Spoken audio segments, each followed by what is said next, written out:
All right, Heather, A through Z. We will go with S.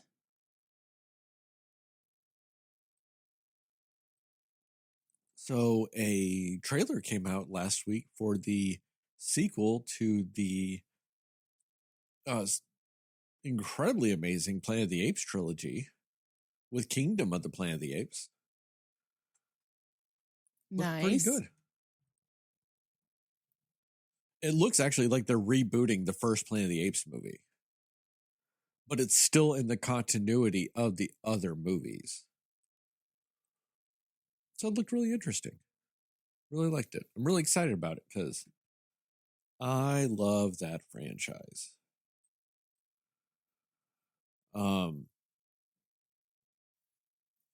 Outside of that, I don't know. You guys got any other news? I thought you were going to bring up the newest strike news because I don't think we've talked about it since. I was going to. I was just going to play it off like no big deal. Like, oh yeah, I forgot. My bad. Yeah, the SAG strike's over. Yay. So you'll start seeing your actors promoting movies again. You'll start seeing movies back in production. I don't know. Maybe Marvel will make Blade finally. Maybe. Yeah, maybe. Maybe. We will see. They did not get everything they wanted, which is fine because, that's kind of the whole point of negotiations, compromise, all these things back and forth. But they are at least going to get some money off of streaming services. They will get some more understanding on some of the streaming numbers or more insight into the streaming numbers, and they will get like a big lump sum of like $40 million a year that they will then take and distribute amongst all their members according to viewing numbers and stuff like that from streaming services. And in general, even the least streamed movies will still get, the actors will still get something. So that's really great. I'm very happy about that. And for the most part, they didn't get everything with the AI thing, which I would have still hold out for some of that shit. But for the most part, as far as AI goes now, an actor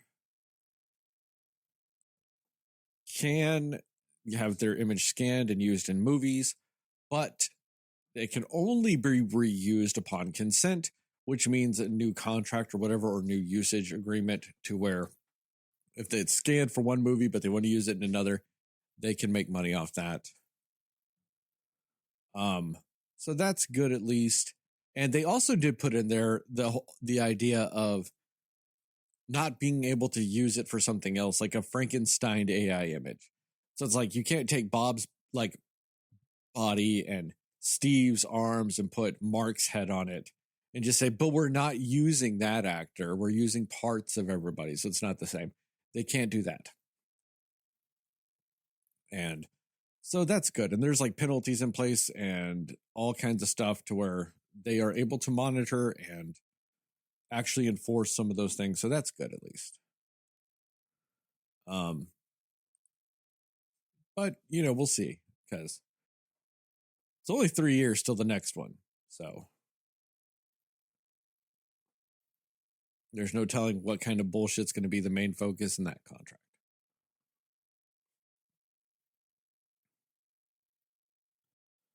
Outside of that, I don't have a ton of news.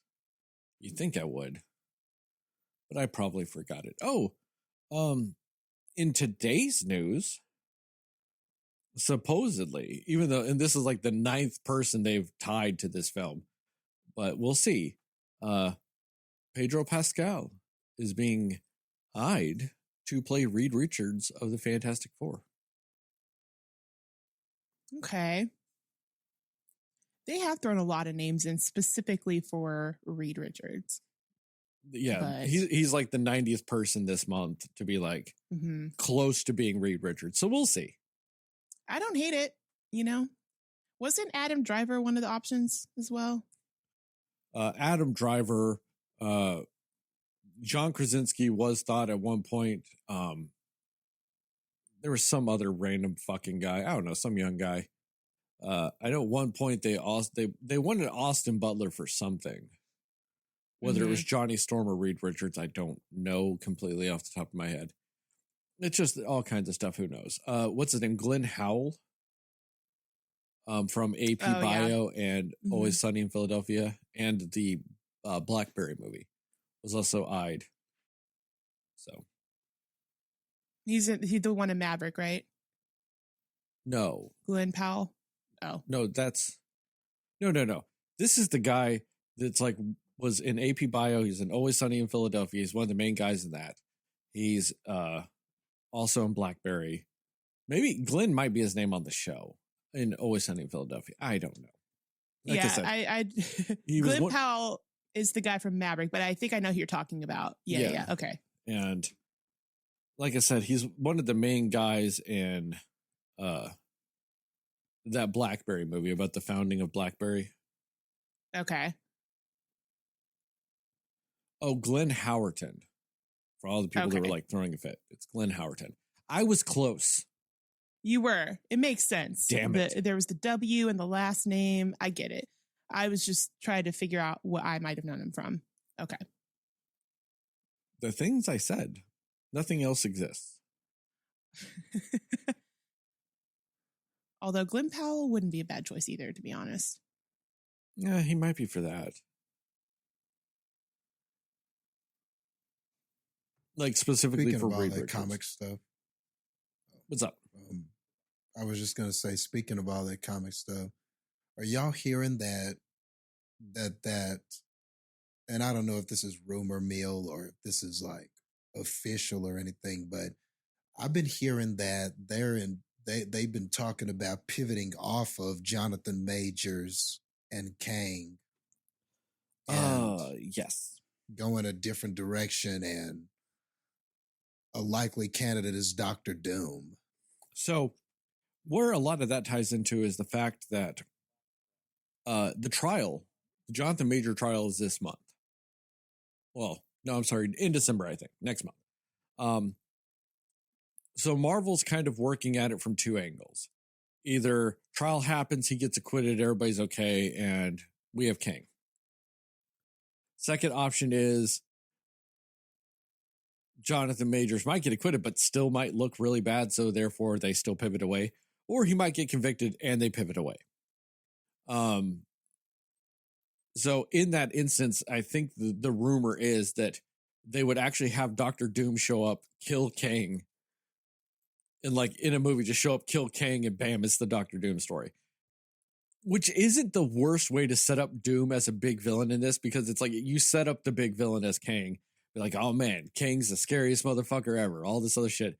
And then a guy just rolls up and like one hits him. And you're like, oh, who the fuck is this guy? That's really scary that he just one hit this guy we thought could destroy the universe. It's not the worst idea. It's not. It's not. When I heard that, I went, man, I kind of want that. I mean, it wouldn't be the worst thing. And if you're doing that with anybody, doing that with Doom. Yeah. Just kind of, makes sense. Like, I've heard worse ideas. I would not hate that. It really just, to me, depends on who they have playing Doom at that point. True. God, would it not be the worst thing in the world if they get some guy as Doom? He comes in and kills Kang in one movie, and then like a month after that movie comes out, they're like, oh yeah, he's a rapist. Oh God. And it just is this never-ending cycle of Marvel can't actually finish this era of movies because they can never end up having a big bad. Like the big bad of phases 4, 5, and 6 is humanity in real life. Right. Plot twist. Yeah. We'll get into that though. Because we's doing a Marvel movie today, children's. you guys watch Loki? I'm in the middle of watching it. Yeah. Yeah, I did. You watched all of it? Yep. I've seen none of it. Not a damn episode. Yeah, I decided to catch up on the Marvel stuff before this movie. Not because I thought, oh, it'd be in there, but just, I thought maybe because of the Nick Fury stuff, there might be a tie-in or something. So The Secret Kree Invasion? and the scrolls and all that stuff. So yeah, I went back. I finished Secret Invasion, but I only had like 2 episodes left. So finished that, and then I finished Loki. I've got some thoughts on Secret Invasion that we'll get into later and how it ties into this movie. And if you've seen this movie and Secret Invasion, you might know where I'm going with this. It's got a very unique connection. Spoiler alert, it's not. I want to talk about why that is, I think, actually. It's not really that, but anyway. I don't know. Should I do another impeccable transition? And we move into Yes. to this transition.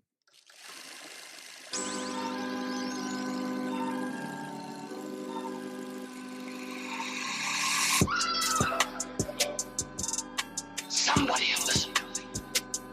Nobody knows anything but you. All right. Are you ready? Yes. Come on. Cinema Slayers.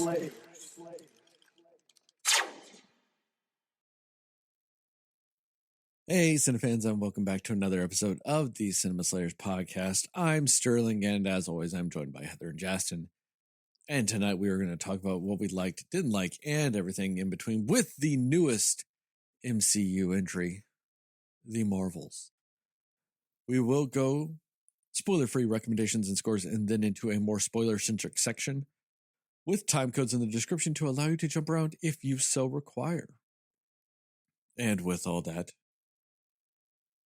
our resident MCU expert, Jastin, what are your thoughts on the Marvels? Your spoiler-free thoughts, I should clarify, just in case anybody was worried that you were going to jump straight into spoilers. Okay. What does it take to be an MCU expert? Like, do you like how many hours do you? Now, I just think you like it more than I do, and Heather. I know Heather likes it more than I do, but I think you still like it more than Heather. That's all. So by default, on this podcast, you are the MCU expert. Okay. I mean, because you said you watched Secret Invasion. You said you watched Loki. Did you watch all of What If also? Yeah, I've seen all of that. I haven't seen any of that. I have not seen a single episode of any of the 3 series I've just said. So by default, and like Heather said, she hadn't finished Loki yet. So by default, you've seen the most MCU of anybody here. Oh no, expert just feels like, that feels like some pressure. Like I don't want people to be like, oh, he's an expert.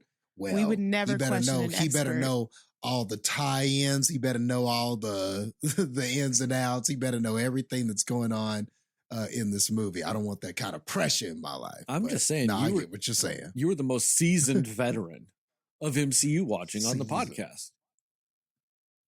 Cool. That I would take. But anyway, so with this movie, I think for me, I mean, really, I guess I could say that I enjoyed quite a bit of this. Like, I think this really just tried to. It kind of reminded me of like if you're a comic reader, you'll probably understand what I'm talking about. But you know how like every now and then there would be these kind of one-offs. There'd just be like these special one comic book things where these characters that hardly ever team up would just team up and do something. In the comic realm, they're typically referred to as a one shot. There you go. Yeah, like I was searching for the term in my head and couldn't remember, but yeah, like those little one shots. And you might see something where for some reason Spider-Man and Captain America team up and do something. And for some reason the story happens, there aren't any other heroes, it's just those two. And you get to see them interact, or they'll do two people that don't like each other and they got to team up and do something. I want to say there was one where Spider-Man fought Dr. Doom, and it was just, I don't even remember what was happening or why it happened, but he had done something with the Fantastic Four, and Spider-Man had to rescue them and fight them. And then I think the solution was he freed the Fantastic Four, and then of course they all teamed up on him or whatever. He didn't really get beat. He escaped, you know what I'm saying? Because you can't just be beaten up on Dr. Doom. But anyway, Moon Knight did that once. Oh, really? Beat up on Dr. Doom? It was a Doom bot. But yeah, he rolled up to Doom's castle and just was by himself, just going, "Fuck you, Dr. Doom. I'm going to attack you." And then the Avengers got mad at him and kicked him out of the Avengers because he did that. That's pretty tight. I'm going to need to find out where that is and read that because that sounds entertaining. But, that's what this felt like. It didn't feel like it was necessarily trying to connect all of these loose ends or anything like that. It didn't feel like it was an epic film to try to bridge the gap between stuff we've seen or try to clarify some stuff about the timelines and all of that stuff. It really didn't feel like that was the objective here. This just felt like one of those kind of fun one-shot comics where you get to see some characters that you don't always get to see kind of team up. They kind of do something, and then you read it, and it's kind of fun, and it's over, and you may bring up in a conversation or something, remember that time that Spider-Man and Captain America teamed up? But it's not really like gonna be like this big thing where it's gonna affect the canons of just everything that you're looking at going forward. It's not that pivotal of an event, but it was a fun event. I think that's where this kind of lands with me. And I'm not saying that nothing happens that's integral to the story at all, but it felt like the movie was more concerned with just having fun than it was being important or being special to this timeline story or any of those things. And I think because of that, the movie kind of allowed itself to just to exist without having to take itself so incredibly seriously. And I think that was for the betterment of this. I mean, but make no mistake about it. The reason why this works is because of the three leads. I think that Brie Larson, Tiana Paris, and Iman Vellani were great in this. I loved their dynamic when they finally get together in the film. It's just fun seeing how they interact with each other, seeing how they talk with each other, and all the different issues that they're dealing with or going through, and trying to have some sort of synergy as a group and stuff. I mean, all of that is the more entertaining part of the movie. Even more so when it comes to Iman Vellani, who is getting complimented a lot about this movie. I mean, everybody, regardless of where you fall on this movie, everybody seems to agree that she's the best thing about it.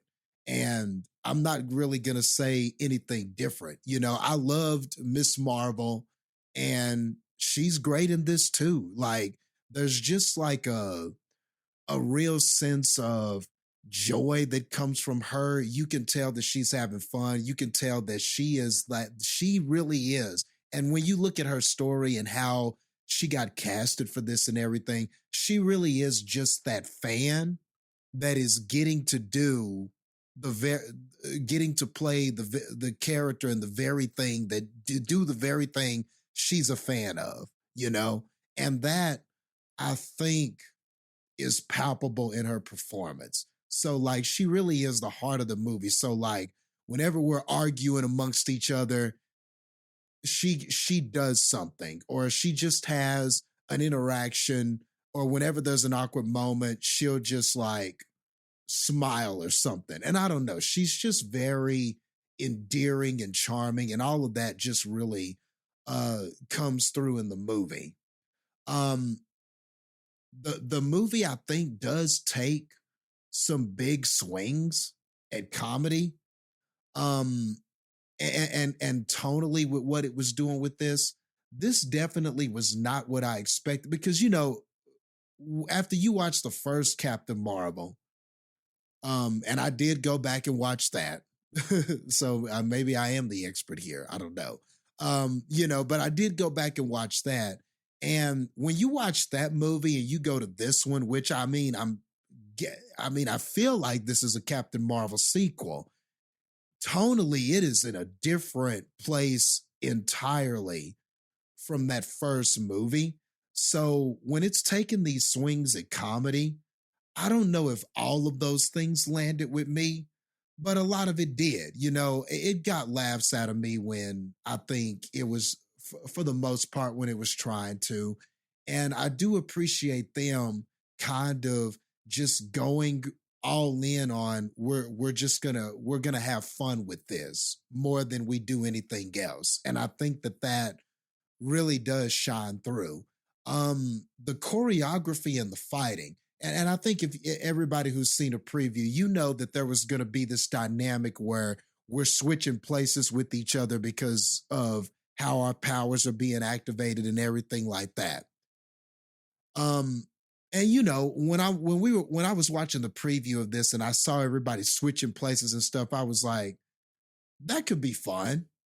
And it was fun in the movie. I think it was. I think for the most part, when they were doing fight scenes with that, or things were happening where characters were switching places, that was fun and it was interesting. And it was kind of something that I don't think we've seen in the other movies. Maybe Thor-ish, kind of, where they were like traveling in and out. Was that the Dark World where they were like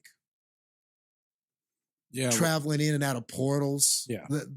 Yeah. That might be the closest thing to this, but this was definitely more fun.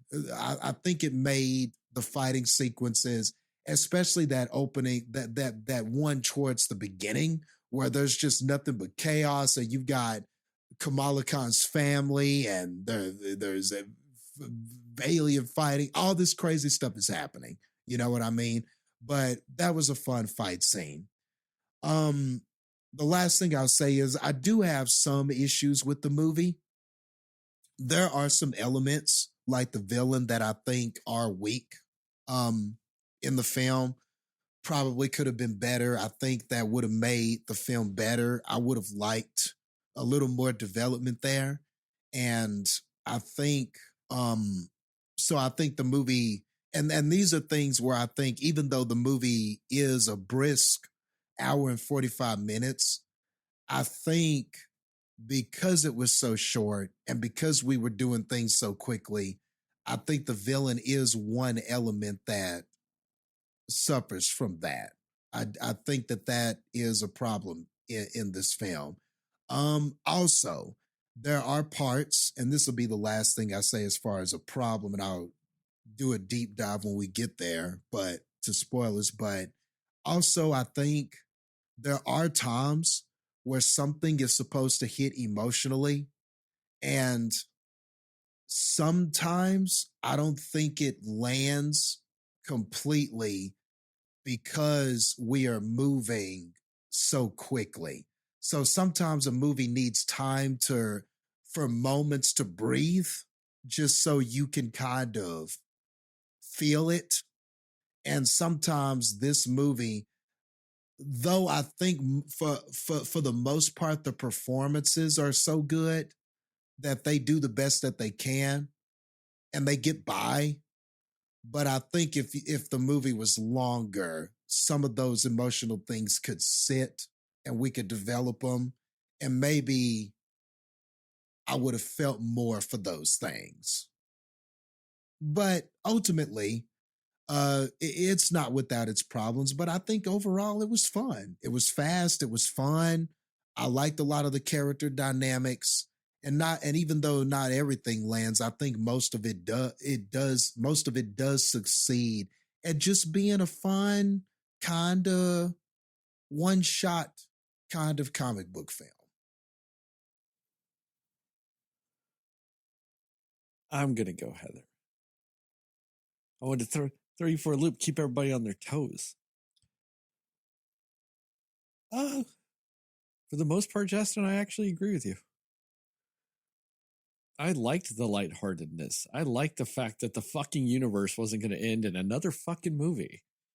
Like, yeah, I liked that the stakes were a little low. Like, I mean, I think they actually could have been a little lower and it would have been a better movie. I think it would have fit the tone a little better.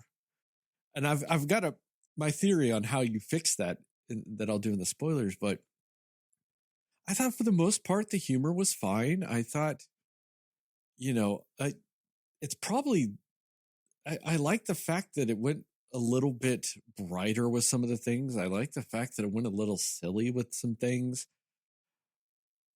I like the fact that it went to just going, we're going to spend a chunk of this movie just having these people interact with each other. And build a relationship. I liked that at times it was just downright silly. Like, it was just kind of silly and dumb, but fun. Like, when I say dumb, I don't mean that in a bad way. I mean that in the, like, it just makes it an enjoyable, fun watch of a movie. Because it's not so fucking serious. Like I said, the universe isn't ending the whole fucking movie. It's just kind of happening. And the character dynamics are great. What's her name? Amon? Oh, she's just a fucking revelation again. She's easily my favorite thing that the MCU has introduced in so long. You and me, Jastin, went on forever talking about Miss Marvel and how fucking great that was.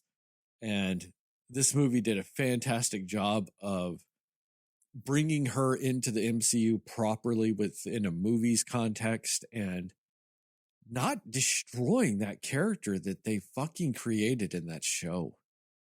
And that's fucking fantastic because it's just so great watching her perform.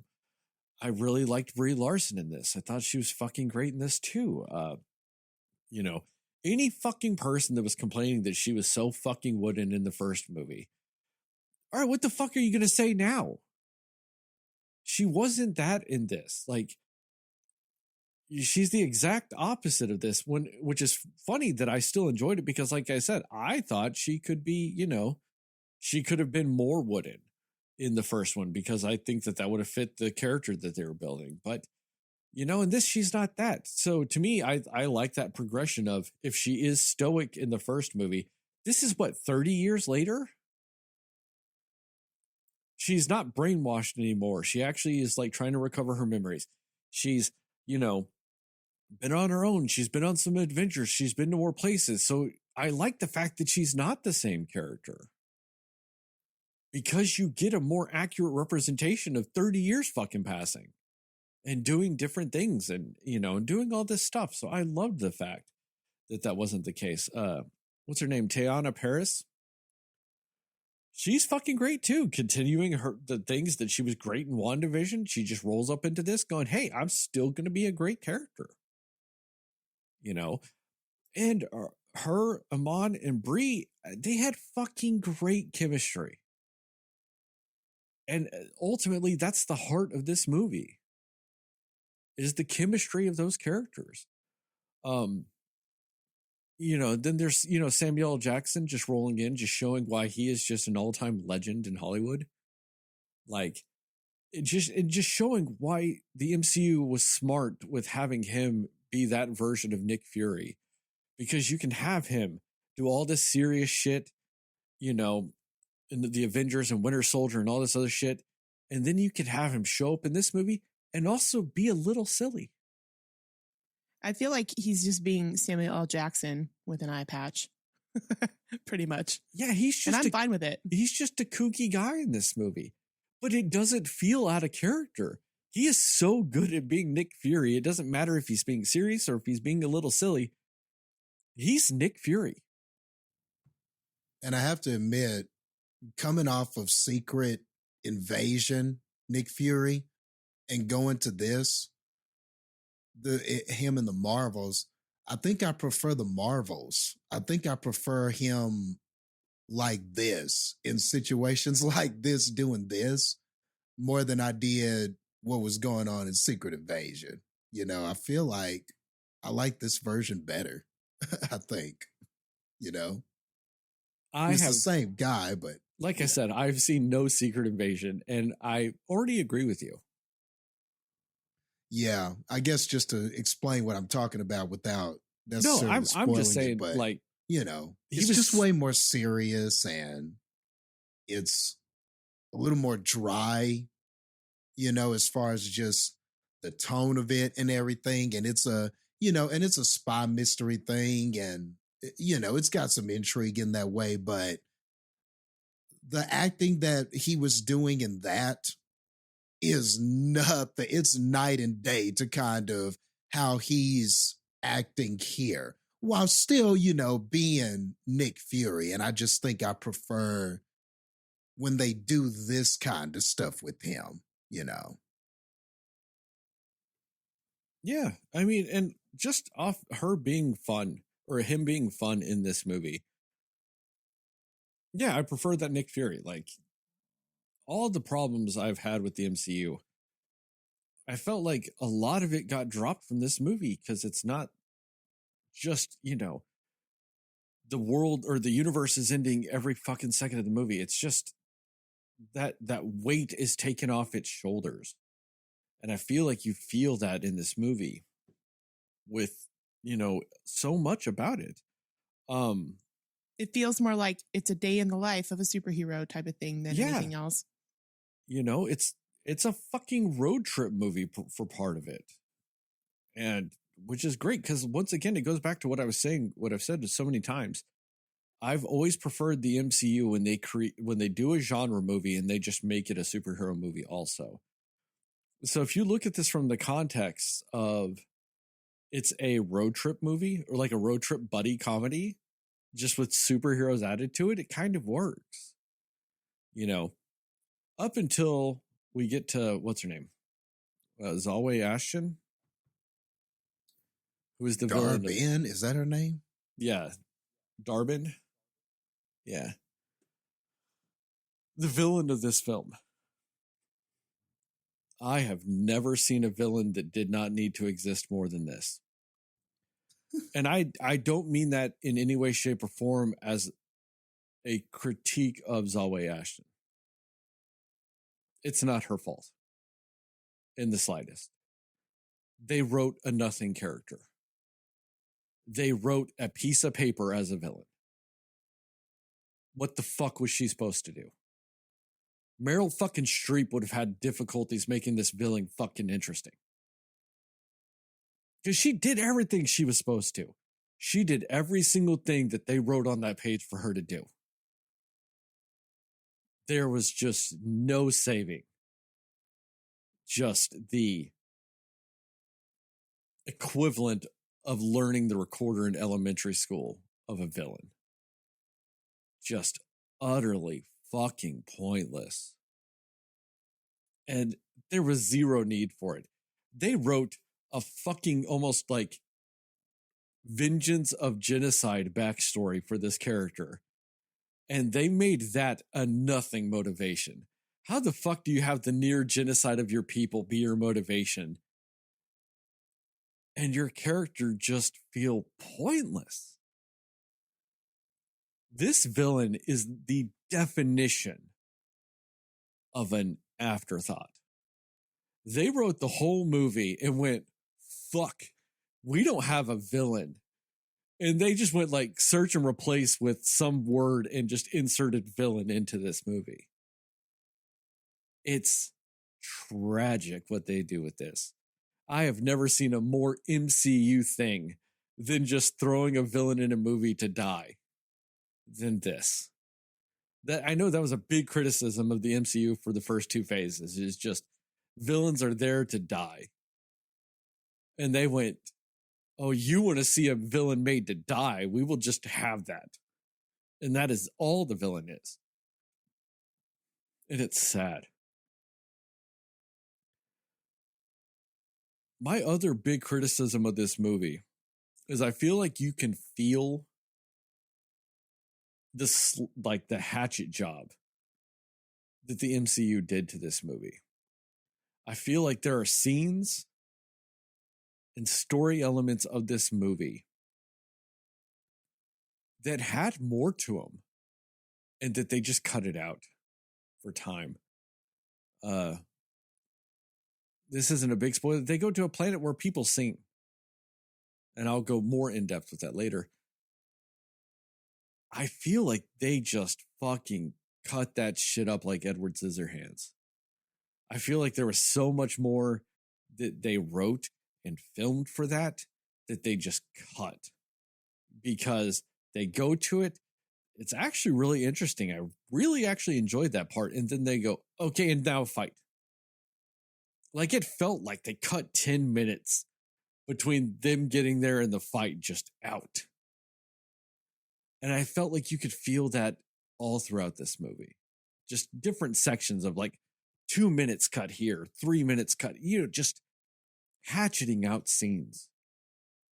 And with how fun this movie is, I don't think it needs to be an hour 47 minutes.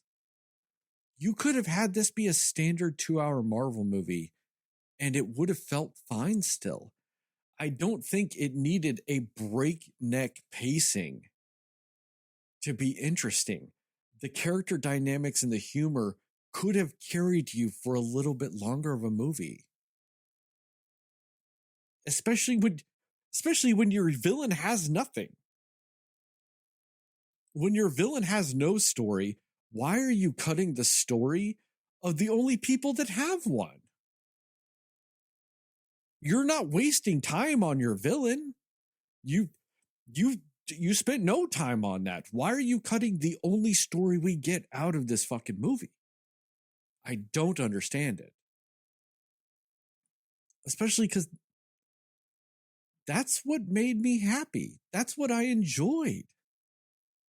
As much as I do think there are some really cool action set pieces in this movie. Really cool shit. I would have loved another 15 minutes of them just on the ship practicing. I really dug that scene. I thought that was fucking great. So I mean, it just really kind of made me sad. And man, they had that guy from Parasite, right? He's in this movie, Parasite Man. That could have been Steve from down the road with how they treated that guy.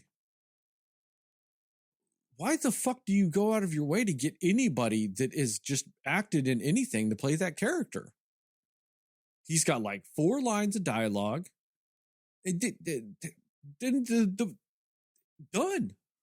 Why? And that's why I feel like there was more. You don't cast a guy like that and make a big deal out of casting that guy if that's all you filmed.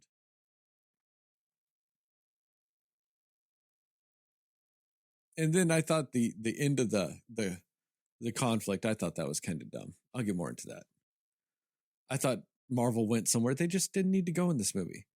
There was zero reason to go to that in this movie because nothing about this movie went there. And then at the end, they were just like, oh yeah, this shit. Because we have to have something like that in every one of our movies lately. So sad. Heather, what about you? Yeah, I mean, there's not a whole lot new to say aside from what you guys already said about it because I completely agree with both of you. I really liked this movie. I thought it was a lot of fun. I did think that it was a pretty funny movie.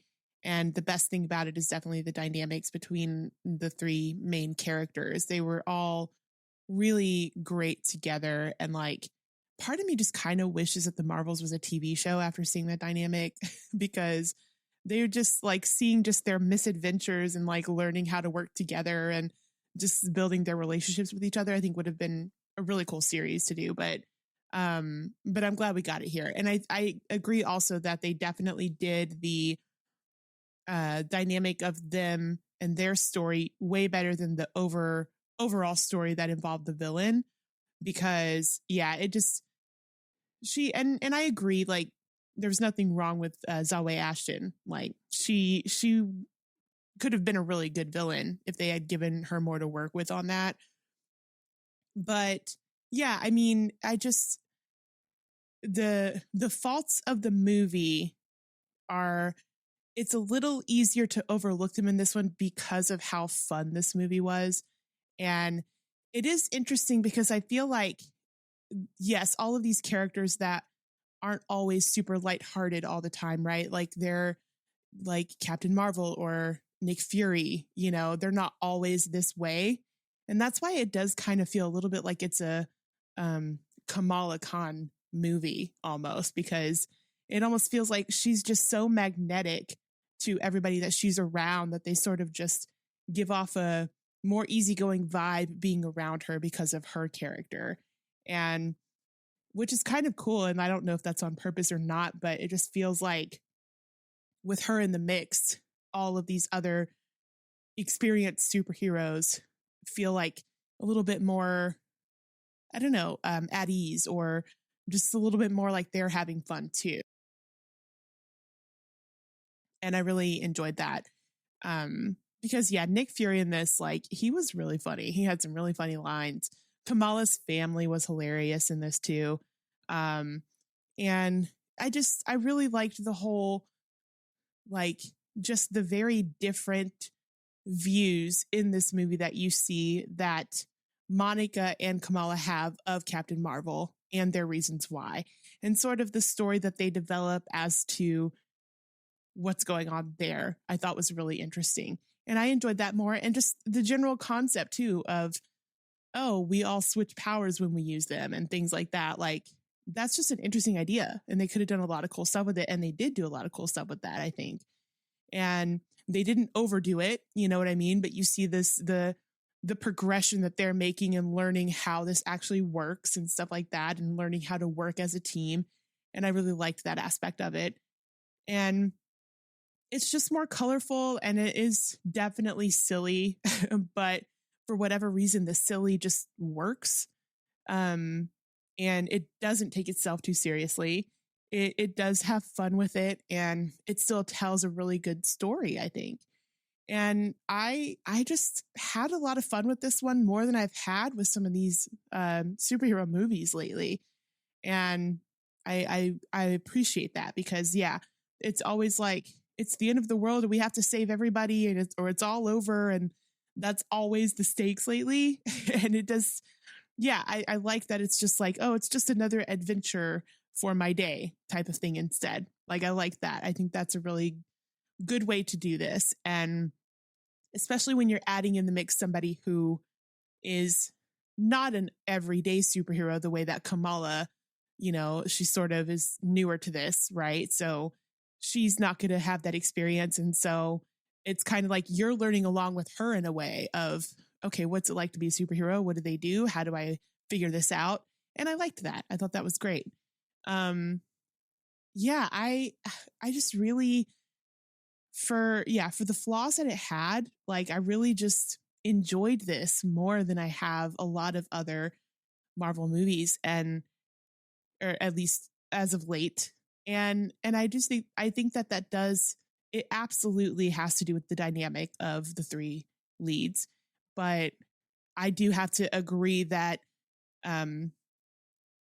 that Iman, what's her name? Iman Vellani. I definitely think she was 100% the best thing about this movie. And that's saying something, because Brie Larson is Brie Larson. You know what I mean? Like she's great. She's always great. Even in Captain Marvel, like I'm still sort of kind of like, I didn't hate that movie nearly as much as a lot of other people did. I liked it just fine.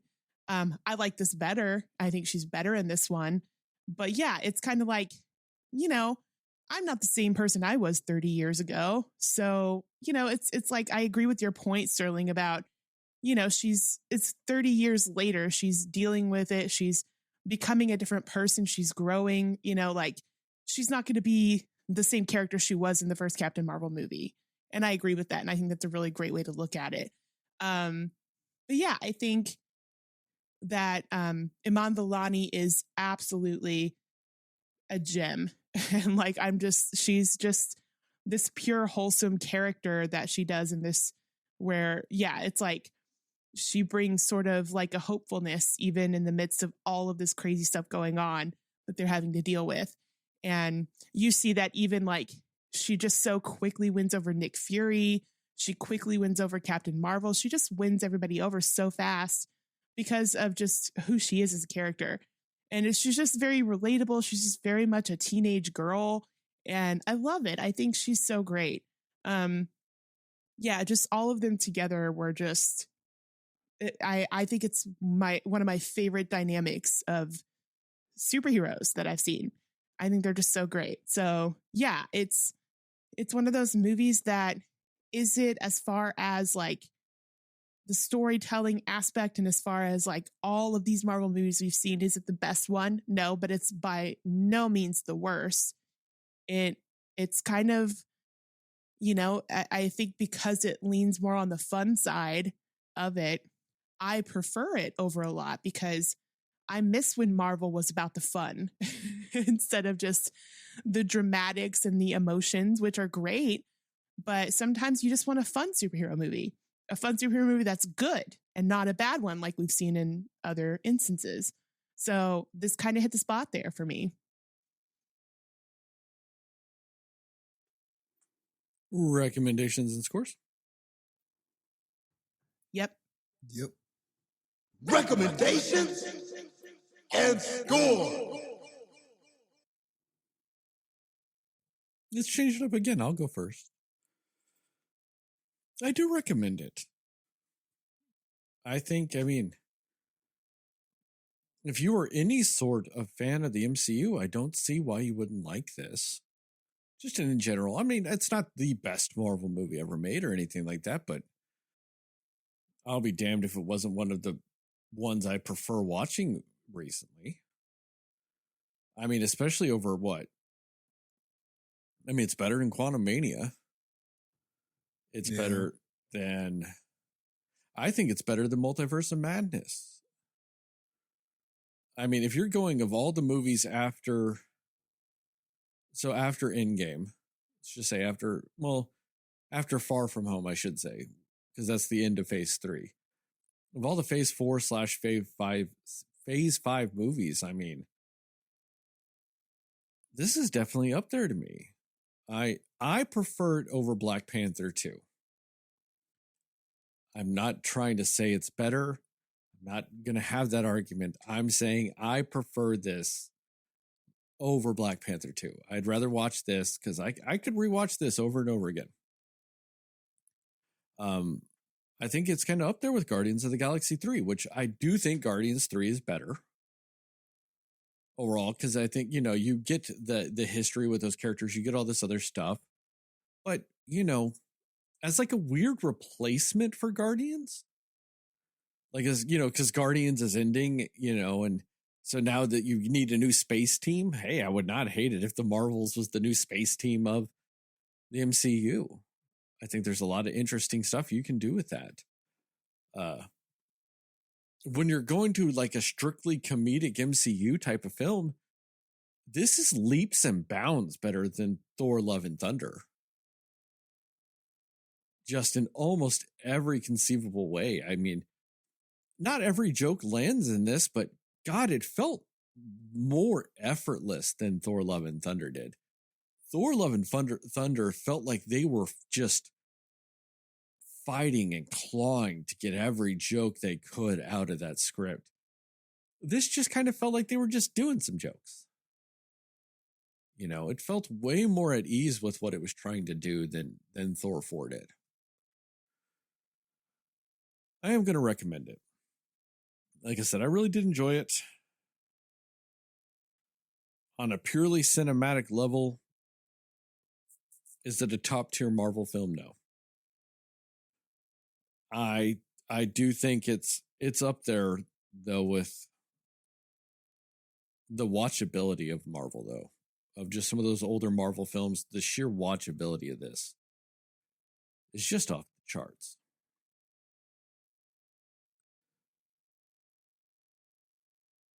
I'm going to give this, and it feels weird. The score I'm about to give just feels so weird. I'm going to give this an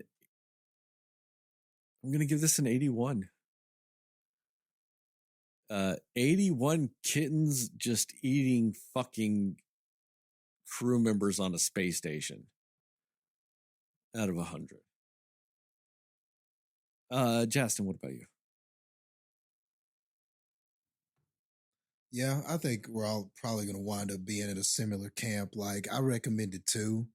And really just we just keep all saying the word fun, and that's really what it is. And I think that that's okay. You know, we don't always need to answer all the questions or get more or find out about the timelines or advance the overarching narrative and all that stuff. And I think that sometimes people get so hung up on that stuff that they just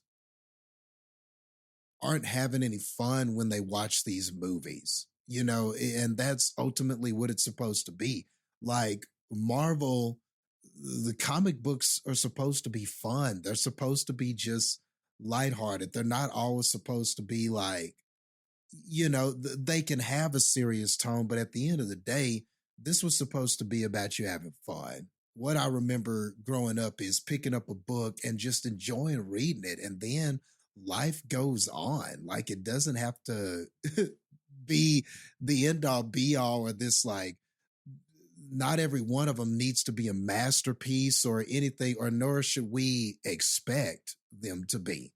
So I really like that they dialed it back a little bit and kind of got away from kind of the seriousness of Quantum Mania and kind of some of that stuff and went, okay, let's just have some fun with this and let's just swing big on the comedy stuff. And, you know, if it lands, okay, great. And if it doesn't, hey, we tried. You know, this is the mood and the tone that we wanted, and this is what we want to do.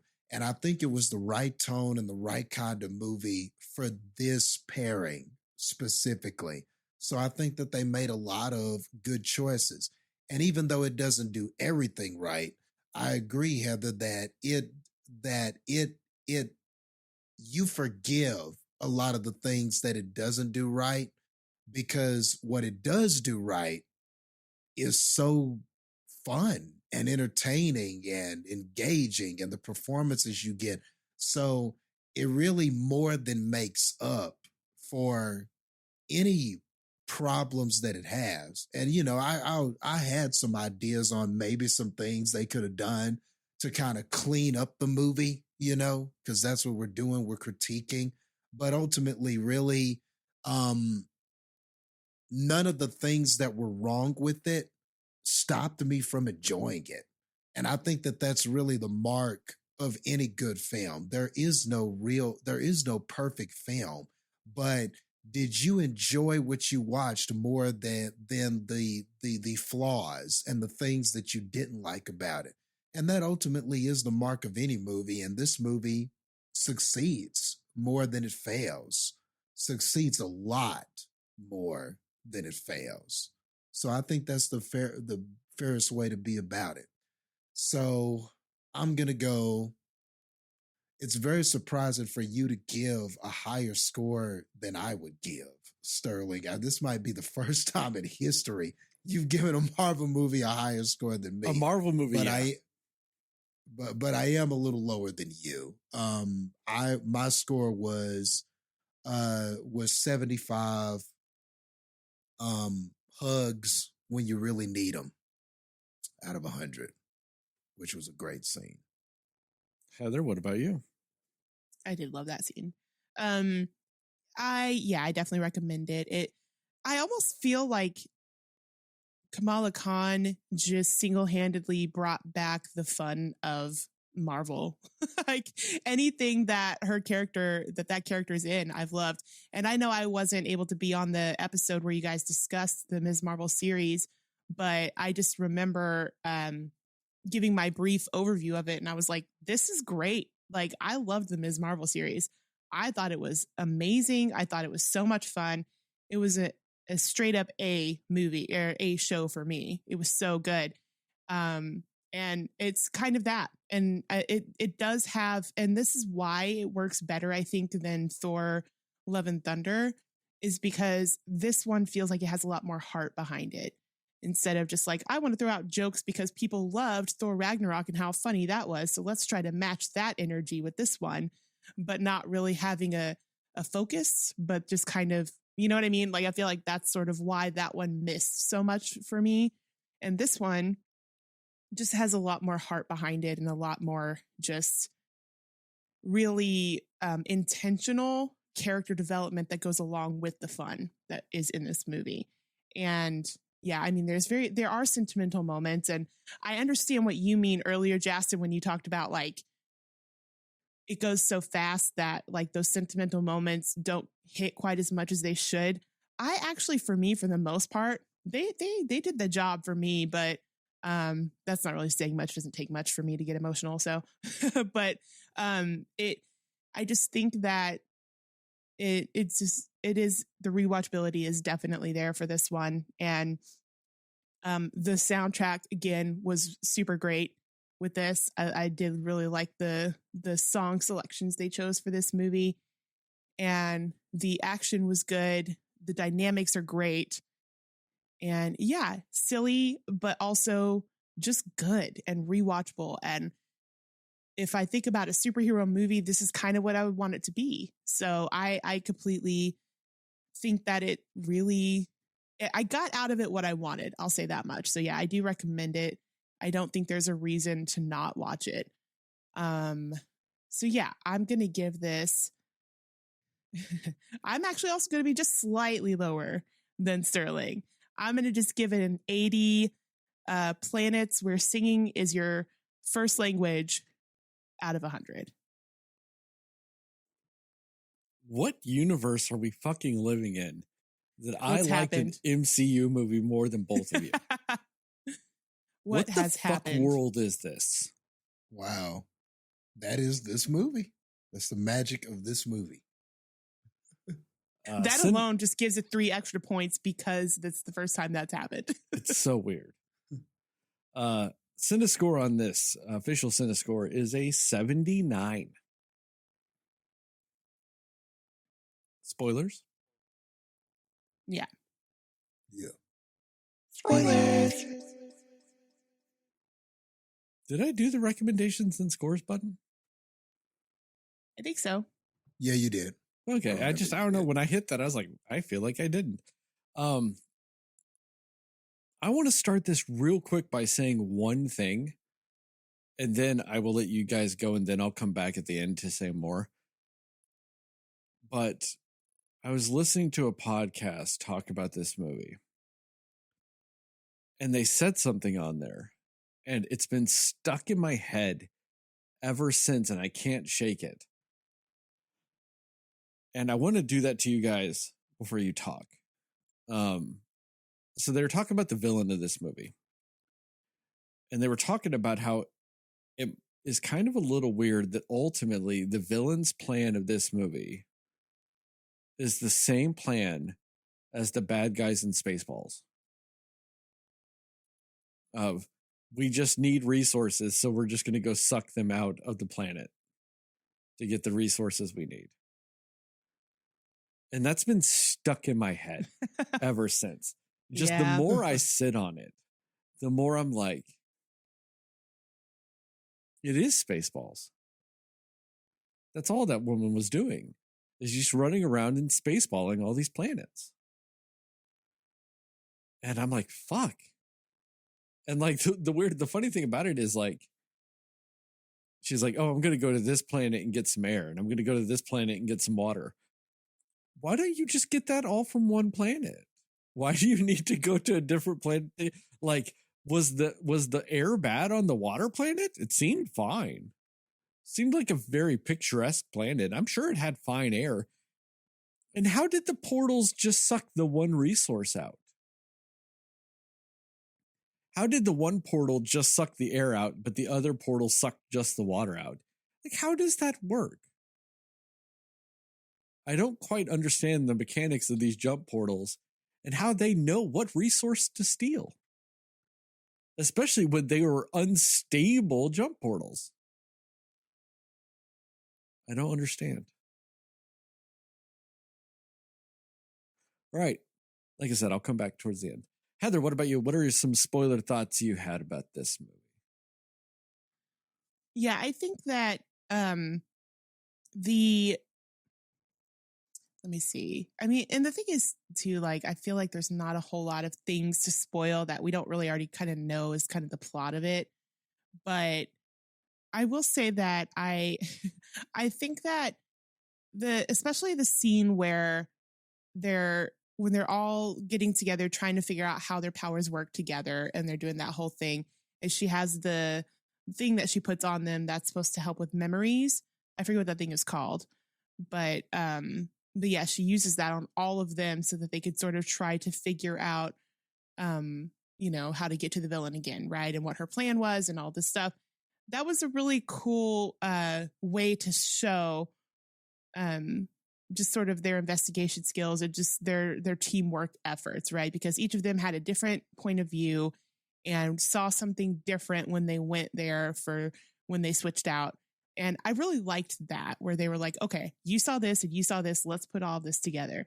And I think that was a really great way to start off sort of their working togetherness, if you will. But I also like how that was sort of a way to kind of explore a little bit more of the backstory and why there's the tension between Captain Marvel and Monica. I think you kind of know why, obviously, but to kind of see the memories of that and just showing that in the form of how they were using the memory thing, I liked that. I thought that was a really good way to do the exposition of it in a way, without actually doing the exposition. You're just kind of seeing it played out instead of, it was a better choice than, say, Kamala going and saying, so what's going on with you guys? And then having to be like, well, this is what happened. Like, it was just kind of a better, more creative way to sort of show why there was that and what actually technically happened to Monica's mom. So I really enjoyed how honestly, that was one of the more interesting aspects of the movie to me, was exploring just the relationships between Monica and Captain Marvel, and then Captain Marvel and Kamala. I think just the dynamic there and sort of that underlying message that they sort of give you of, I'm not just a superhero, like I'm an actual person, I'm a human being, don't always just look up to me as this perfect person. And you see sort of a little bit of that pressure that Captain Marvel's feeling of living up to this person who's like, she's going to make it right. We promise she won't let you down. But also dealing with her own past and how she left people that she loved and wasn't there for them the way that she wanted to be. And there was actually like a little bit of a deeper story there that they explore enough, but they don't overdo it, right? Like, I don't feel like they linger in it too long. They didn't necessarily need it to be longer either. So I really just appreciated that they did just enough for you to understand it, but not feeling like they did too much or too little with it. And I think that that's kind of a rare thing, especially when it comes to Marvel these days, because there's so many backstories and so many elements that they try to throw into the Marvel movies with, side characters or backstories or whatever, that they just kind of towed that line pretty well, I would say.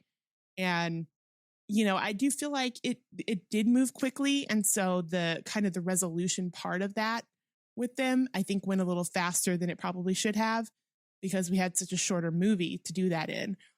But sort of a little bit to Sterling's point earlier of everything just kind of was natural here.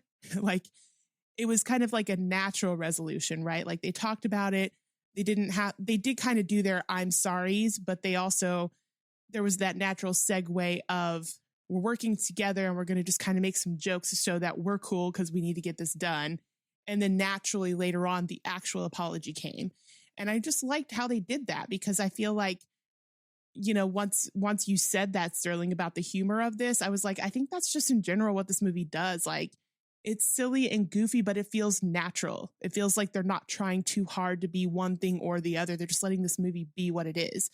They're letting it be in its own space and do its own thing. And just like whatever happens in this movie just feels very organic. And that goes with the humor of it. That goes with the relationships and how they resolve things of it. And I just didn't, I guess, really necessarily expect that from this movie, or just in general, because it's kind of hit or miss, honestly, with some of that with Marvel lately, more so than earlier Marvel, I would say. But I just appreciated that. I thought that was really well done. And I loved the moments when the three of them were kind of being silly and having fun together.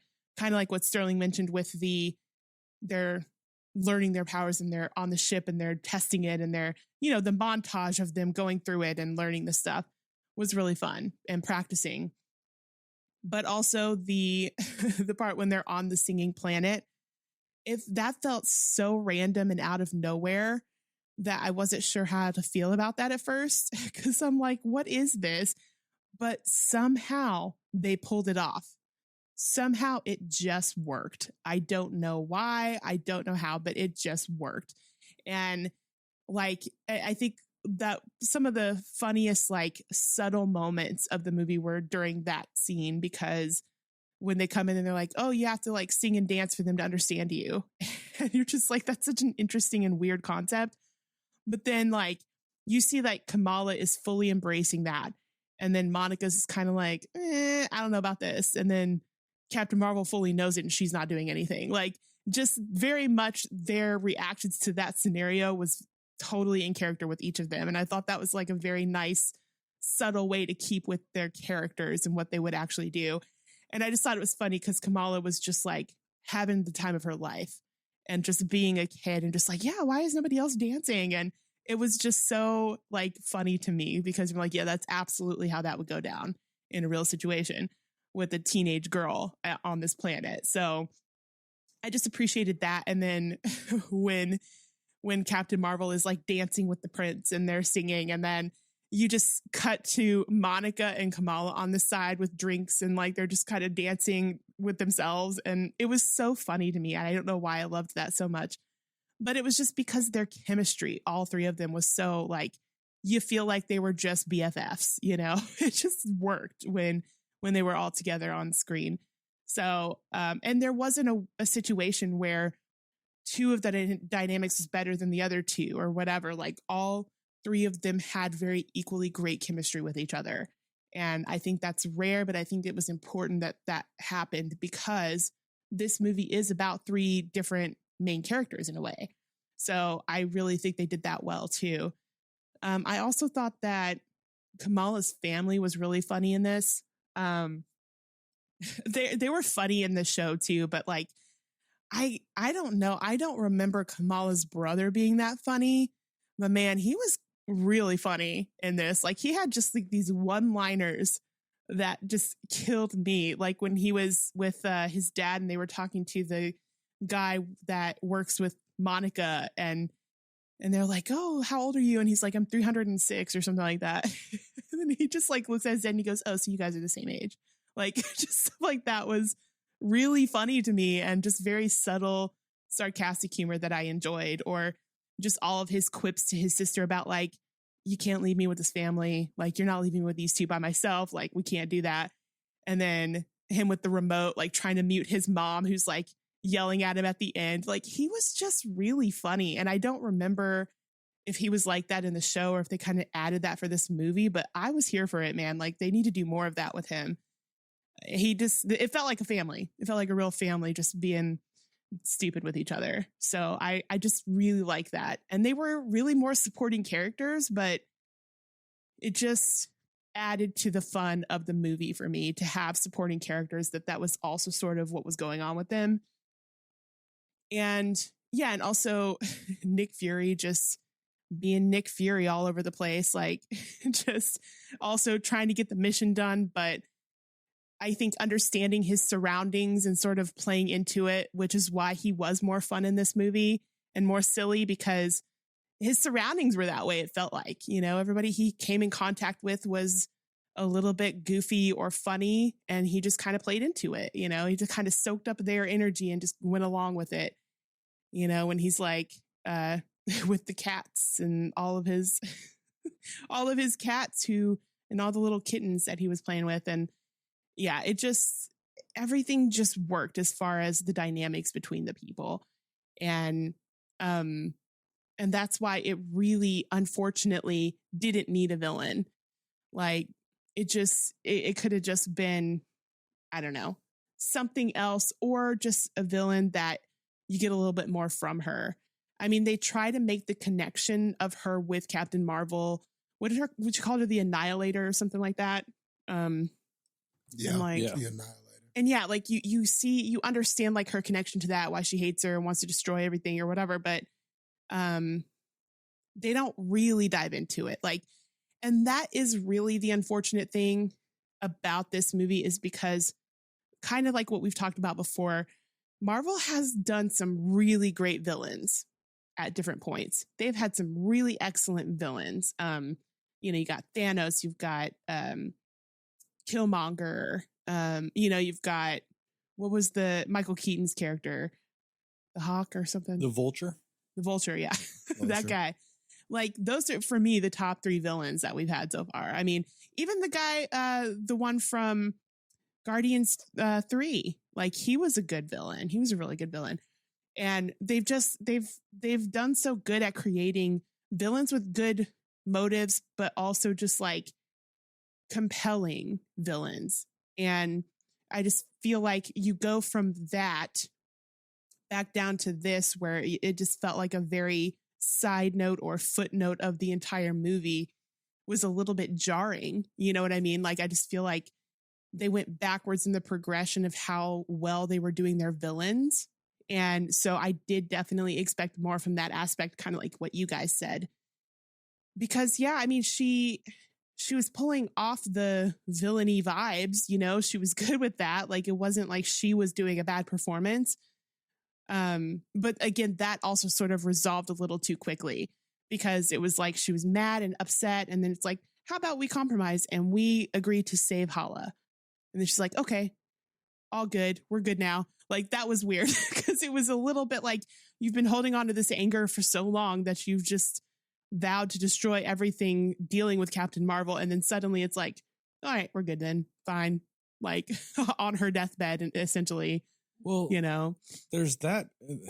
Well, that whole end sequence is like rife with weird inconsistencies with everything else that's going on, because like right after that, like Captain Marvel flies through a dying star and reignites it. And I'm like, but she can get in a fist fight with this other woman and it'd be a struggle? Right. Yeah. It's weird. Like, this movie is fine up until like the last like 3 minutes of the actual conflict, and then they just go, yeah, do whatever. We've told the story we wanted to tell here. Just finish it how you want. Like, let's just wrap it up. Right. Yeah. Yeah. We got 1 day left to film, guys. Just do your thing or something. Like the whole thing with the villain. Then, like I said, Captain Marvel doing that. And the other thing I'll still say for my part, it's just like, they really did. It's like they weirdly threw out the movie for 3 minutes and then they kind of come back to it again. It's like they throw the movie out for 3 minutes and then the end of the actual movie kind of comes back to how the rest of the movie felt. And it's just like, why? Like, I know you said, we don't give a fuck what this villain is, but like, you weirdly just kind of said fuck it to your whole movie for 3 minutes. It's very weird. Yeah. I mean, and the whole thing too with Monica, where she's like, I'm going to have to go in from the other side to push this thing back together. Like, it was kind of obvious that she was expecting to sacrifice herself. I feel like just the last minute, like, what are you doing? And it's like, I feel like that was coming.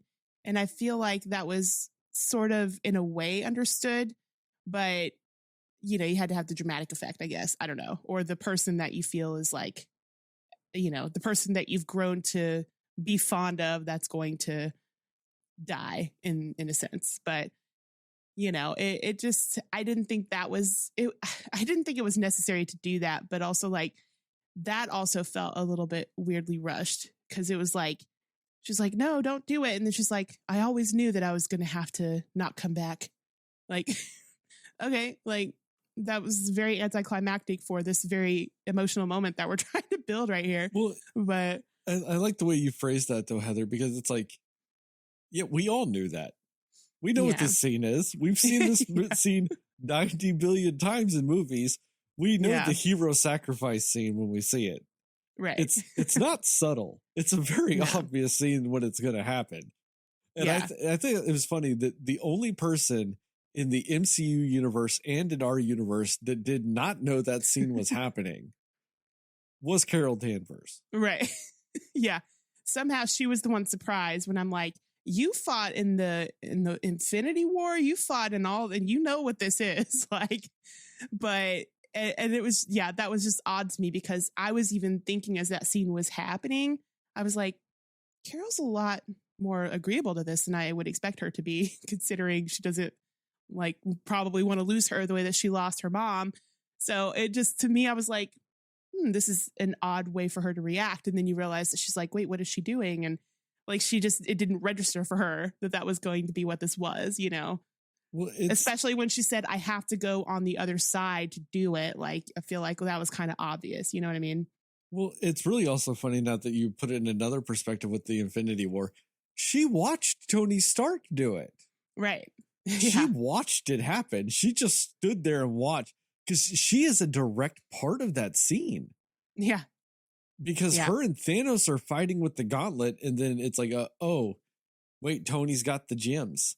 Like, she is directly, like, she is 4 feet away from Tony Stark doing that.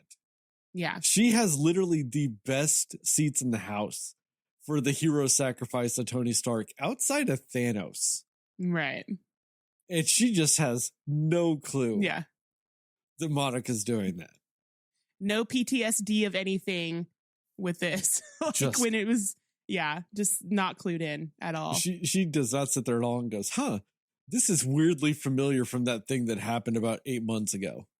Right. Yeah. Yeah. I mean, and the thing is, like, I feel like Kamala was sad, but you didn't feel like she was necessarily surprised by it the way that Carol was. Yeah, you know what I mean? She saw it coming. Yeah. She knew what that meant. You know what I mean? But yeah, I don't know. I just thought that was an interesting way to do that, because, and I really like Monica Rambeau is a great character. And I really like what Tiana Paris does with her.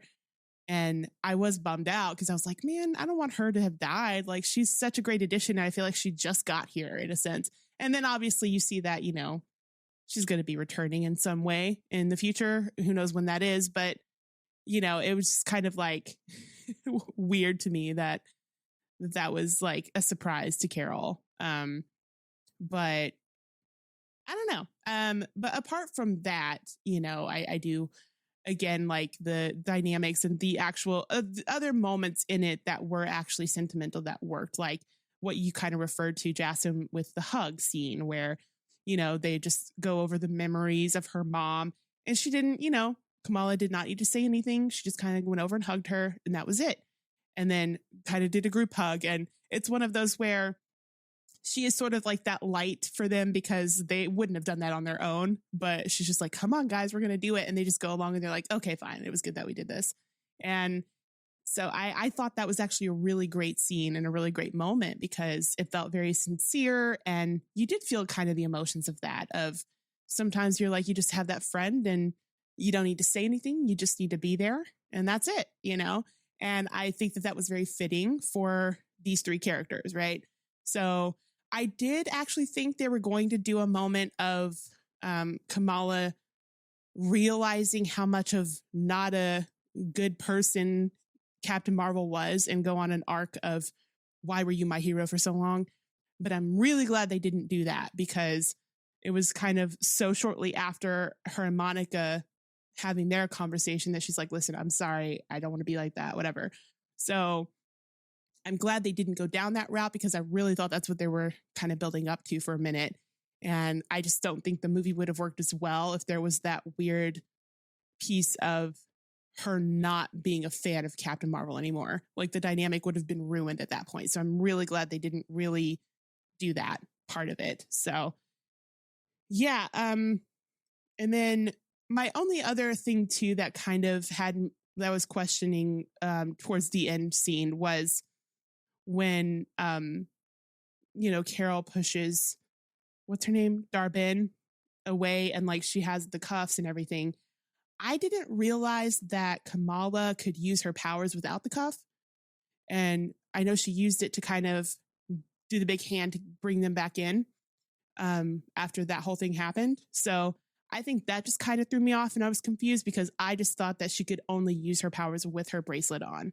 So I wasn't sure if that was on purpose or if I was just misunderstanding her powers. But that was my only other bit of I didn't understand why this happened in this like final scene or battle, if you will. But other than that, I liked everything else. Like it just, Going back to that, that's kind of a strictly comic book thing. It's because they did declare her a mutant at the end of Miss Marvel. The argument would be that putting on, I think they call them quantum bands in this. They're the fucking nega bands from fucking Captain Marvel, the comics, whatever. But her putting that on just kind of unlocked her latent mutant ability that she genetically more or less had. Yeah. So it, whether or not that's a continuity error in this movie, that's a quick fix. It just unlocked her ability. It's not that it was required for it. That's just such a comic book thing. They do that all the time. They did that to Wolverine when they removed the adamantium, and then they were like, oh, look, he's got bone claws. Because canonically speaking, up until whenever Magneto ripped the adamantium off Wolverine's skeleton, canonically speaking, it was said that he had adamantium claws put in him that he could eject out. And then whenever the metal was removed and he had bone claws, they were like, oh, he always had the claws. They just, they retcon shit whenever they need. It's that type of thing that like somebody fucked up and did something and they went, well, wait, that doesn't work. So it was just this. And they go, oh, okay. Yeah. And you're right. I mean, it wasn't like a make or break thing. It was just more of like, did I misremember something or was it something that was an error on their part? But it does make sense when you say it like that. It was just one of those that I couldn't remember if they really talked about that or not from the show. And that's the thing is they probably never conceived of saying anything about it in the show. They probably didn't even realize they did that in this. It's just if they ever need to later, they'll just comic book it real quick. Yeah. And just say, nah, it unlocked it, but you don't need it. And then it's fine. So. Yeah.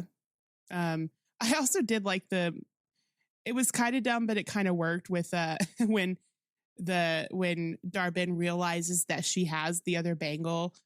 And she's like, where'd you get that? She's like, from my grandma in the mail. Like, I don't know why. I just like the way she delivered that line. It was just really funny to me. But yeah, everything else other than kind of like that final battle and sort of the resolve of it all, because that probably was, I think, the biggest problem the movie had as far as throughout the runtime of it.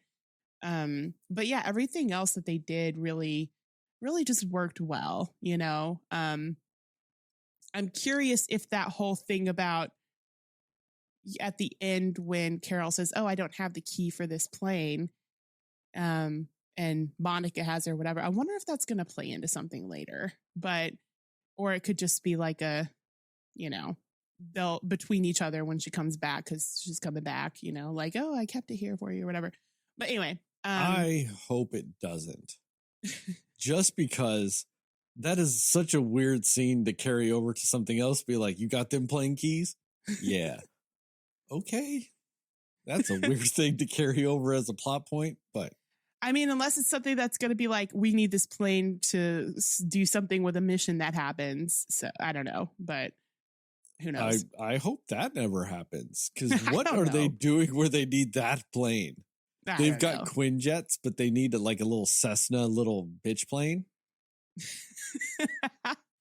I don't know. Plan B. I don't know.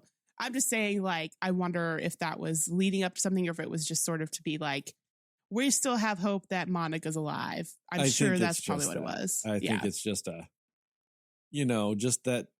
scene to show that they both have hope that Monica will come back. Right. Jastin, what about you? What are your spoiler thoughts about this? Well, are you not done? I thought you said you were done. No, that's it. Yeah. Okay. Jastin, yes, you. What are your spoilery thoughts about this movie?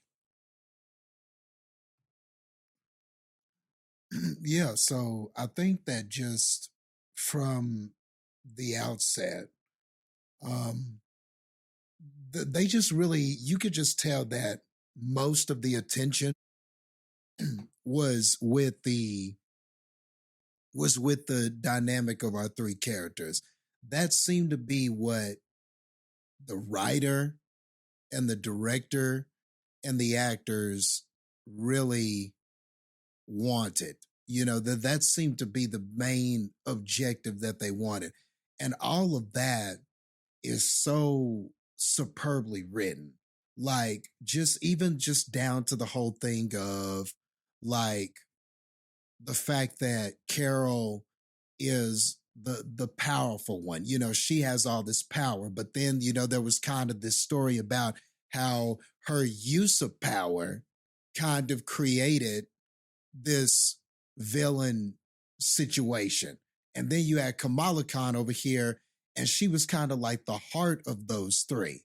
But there was this challenge of, will that heart kind of, will that see through and kind of, influence these people to become more of a team? And then Monica was definitely like the intelligence. You know what I mean? She was the smart one. She was the brilliant one.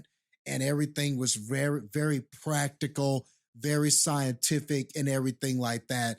But I think that with her, she was kind of trying to hold in these emotions about Carol. So that was the challenge for her was, was she going to be able to sort of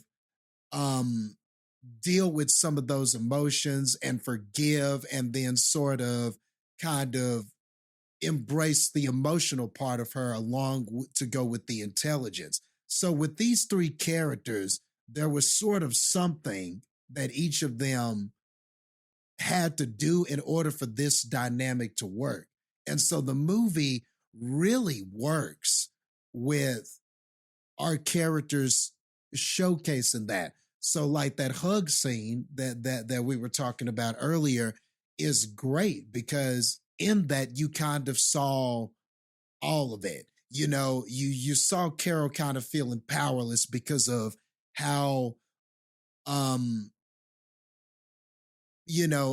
powerless in that moment because of what she had done, and feeling bad about her actions and everything. And then you saw Monica kind of helpless in that moment, because this is not something that, that's not her wheelhouse. Her wheelhouse is talking about the science and the practicality and all that stuff. So that moment, she was like kind of lost in that moment too.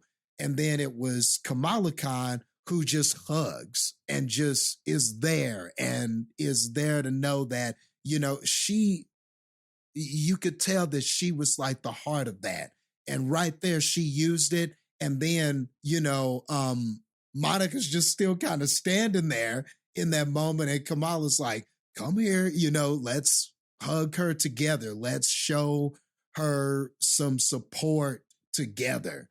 And I love when a movie has different characters and in one scene, it can encapsulate exactly what everybody's dynamic is, what everybody's struggle is. Like that scene is like super pivotal because it really just encapsulates like the entire struggle of these three people and ultimately what they're going to have to do in order to win. It was all like in that scene. So I just thought that that was just a wonderful scene. Um, like I love the decision to have Kamala Khan's family in this because rather than trying to introduce new side characters and them be funny and we try to care for them and all that stuff, you know, that's what we kind of got in Quantum Mania.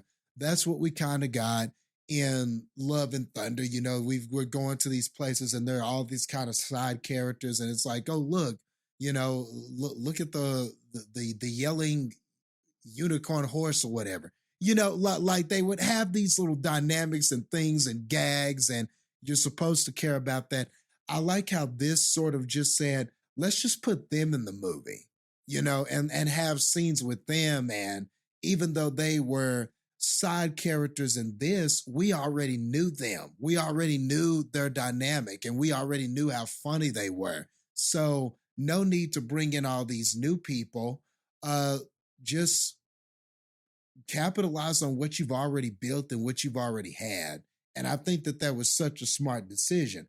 Like, I think about the Ant-Man movie, and it kind of sucked that we didn't have those side characters, you know, T.I. and oh boy, that always Michael Pena. tells, yeah, Michael Pena Louis, and I think them. is his character name of the show or in the movie. Yes, Louise, right? Or Yeah, is something it- like that. Yeah, I think it's Louise. But yeah, Michael Pena and them, like that movie was really lacking because those guys weren't there.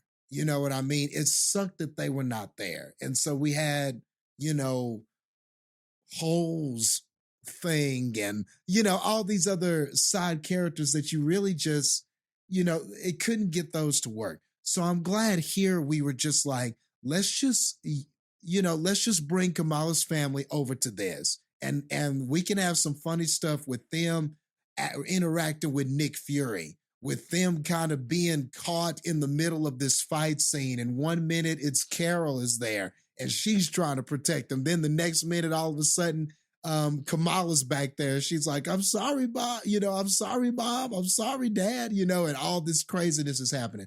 So, man, that was just such a great decision that we didn't need to add all these extra things and all these extra characters in sort of this throwaway thing. I love that they were in this. And I think that they really helped because when it took breaks and we were with Samuel L. Jackson, you were still having fun because the interactions he was having with the family were fun too. So I just thought that all of those dynamics worked so incredibly well. And what I meant earlier when we were talking, and I was talking about it moving so fast that we couldn't have any emotional, a lot of that is where that was coming from was with the villain and that. Because like what I loved about the dynamics with Monica and Carol and all of them is that they were doing a lot of showing you and not telling you.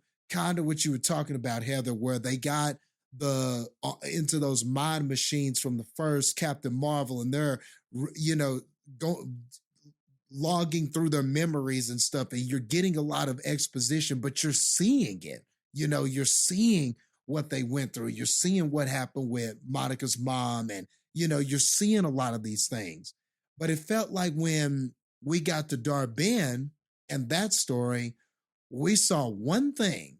You know, we saw Carol destroying the Central Intelligence or Supreme the Supreme Intelligence. Yeah, the Supreme Intelligence and everything. And then her kind of in the background going, oh no, my people are suffering. But what we needed was we needed to understand the suffering. We needed to see her growing up with these people and them barely struggling to survive. And, you know, you needed to see the rise of this woman to the leader of Well, that Kree Civil War that they mentioned 97 times and you didn't get a single scene of. Yeah, you didn't get a single scene of that. We needed to see some of that. We needed to see her rise to power because this just made her feel like a Wish version, just a female swap of Ronan the Accuser. Like I imagine like if Ronan was in a fighting game and it was like, do you want to play the male version of him or do you want to play the female version of him? That would be the palette swap. You know, that would just be, or like if, or like if you go to a con and a chick is like, I'm going to do, a version of Ronan. And that's what you would get. That's what it felt like. It felt like somebody cosplaying as Ronan because we didn't do enough with her story. So like, that's what the movie needed. And then I think how they sort of kind of made it a mystery-ish thing, kind of where Carol wasn't telling them what she did because she felt so bad about it and everything like that. So I get that why they felt like maybe we're not going to reveal that until later in the movie. But being that they didn't spend enough time with the villain, I almost wish that maybe the movie had started that way, or maybe we had just seen that already. Like, I wish that wasn't a mystery that Carol was withholding. I kind of wish we had just saw that, and then use that to kind of show Dar Ben's rise to power and what motivated her and things like that.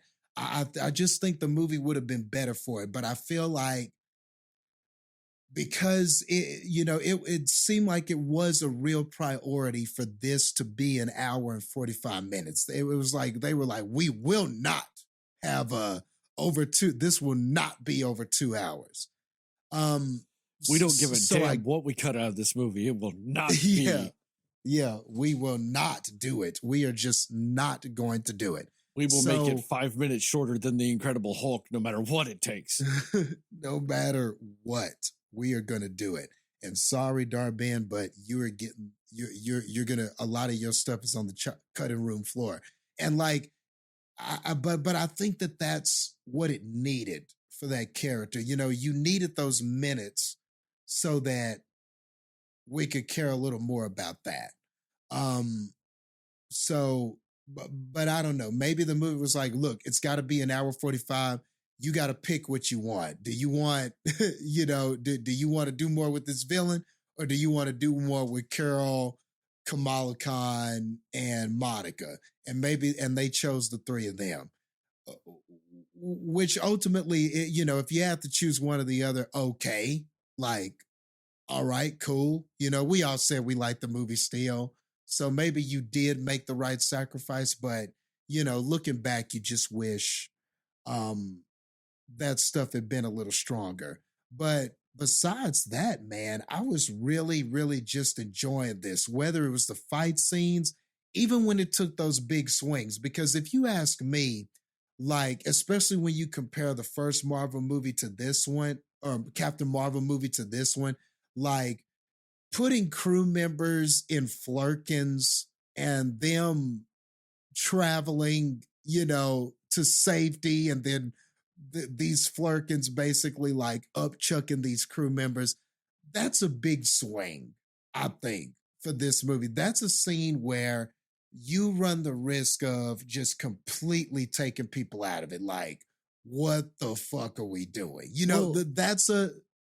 I just want to talk about the timing of the scene too, because it's right before the final battle. Yeah. Yeah. Like, not on top of the fact that it's a crazy fucking scene.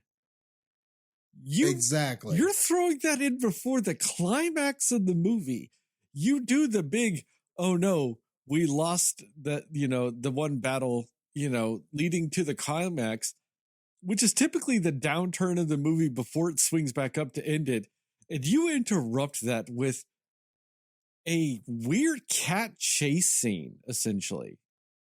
Just yes. Right in the middle of that.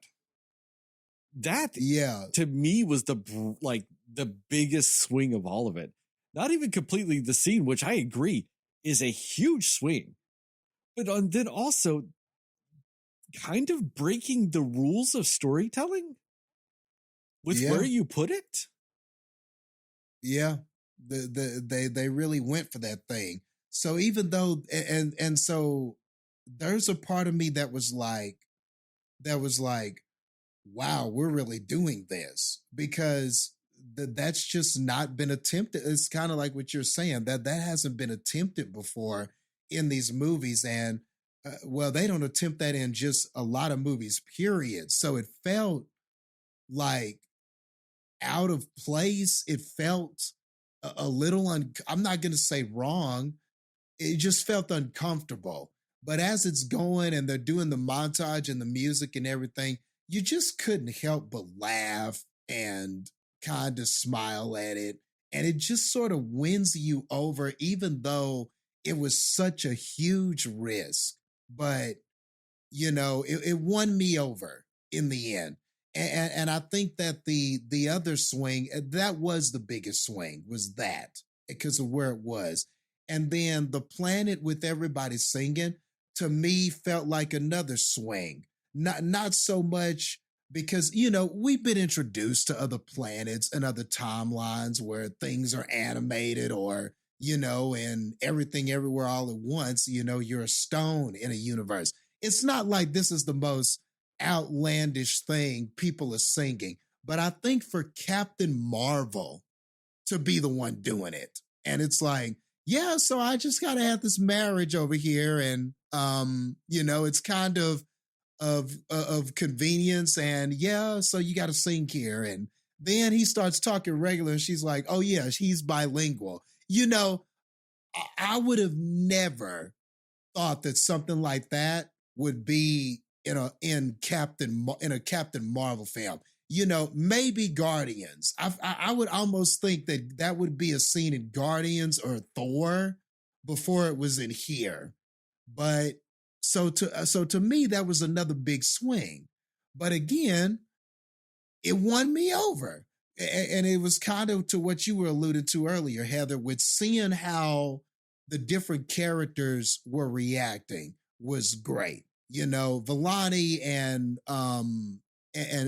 Paris were great in those scenes. They were really great, just interacting and being weirded out, like this is weird, but somewhat embracing it, and then kind of pretending to be a part of it, but still just like, I can't believe Carol is doing all of this right now. There was a lot going on there, but it worked. It wound up working because they didn't let it be so stupid and out of place that it took you out of the movie.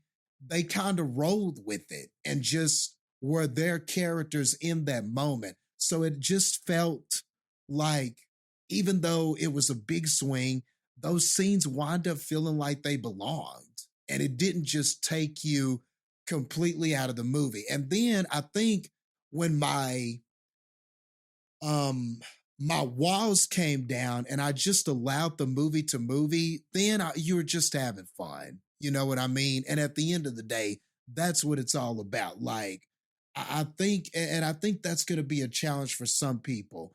A lot of people might be tempted to put up the Marvel walls with this and like, why is it not serious enough? Why are we traveling in cats? Why are we? And I think if you come in with all those walls and you put all those walls up and you expect this to be way more serious and stuff, you're not going to have a good time. You got to put the walls down and just have a good time, man. I think that's the magic of this and why I enjoyed it so much. And yeah, I think that at the end, whenever Monica makes the sacrifice, you just kind of knew that she wasn't going to die. You knew that wasn't the end of her. You knew that it wasn't going to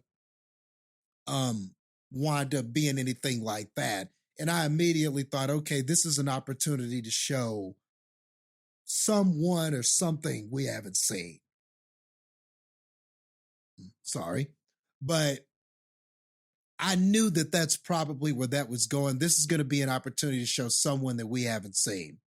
But when she woke up, but I will at least admit the way they did it was a nice surprise. Like when she woke up and she's looking at her mom, but it's not her mom, it's one of the X-Men, and I cannot remember the name of that X-Man. Well, no, but I know it's that version of that character is binary. That's right. It's another Captain Marvel, right? Yeah. Yeah. That's what it is. It's another Captain Marvel. And I guess we had seen a version of that. Was it in Multiverse of Madness? Yeah, we saw her as Captain Marvel, straight up as Captain Marvel. Yeah, she was Multiverse. Yes, that's right. She was Captain Marvel there. So here she's binary. See, I couldn't remember. I was like, I know who this character is. That's what it was. The other Captain Marvel. So you see her, and it's like, okay, that's cool, and you know that that's not her mom, but man, Tiana played that perfectly when she woke up, and she was like, "Mom," and she was all emotional and all this stuff, and I'm like, okay, this is kind of cool, but is it going to end this way? And then, you hear somebody talking, and then they pan over and it's Beast. And I was like, oh shit, Beast. They kind of caught me off guard with that. I was like, okay, straight up Mr. Blue himself. So, that was kind of cool. And it's kind of cool that we're getting some of these X-Men tidbits. It kind of builds some anticipation for X-Men, which, I mean, the way these movies have been going with the hit or misses, I hope that the X-Men is not a miss. I hope that they do this right and it's done well. And I hope we don't wind up missing with the X-Men. And it seems like an appropriate tie-in because we're fresh off of Miss Marvel and discovering she's a mutant. So it seems like this is the natural progression. So as exciting as that is, it's like, okay, but I'm telling you what I'm more excited about. Whenever Kamala Khan goes and visits Kate Bishop, man, I'm more excited for that. Like Same. Kate Bishop and Kamala Khan together. Yes. Doing some shit. I want to see it. And kind of starting off some Young Avengers stuff. That could really wind up being good. That could be the thing nobody is like. That could be like the thing they're going to do that I don't think will be as anticipated as like the X-Men. But dude, that could wind up being more enjoyable than the X-Men. Is that, that dynamic. Because you could have Kate Bishop in there. You're going to have Kamala Khan in there.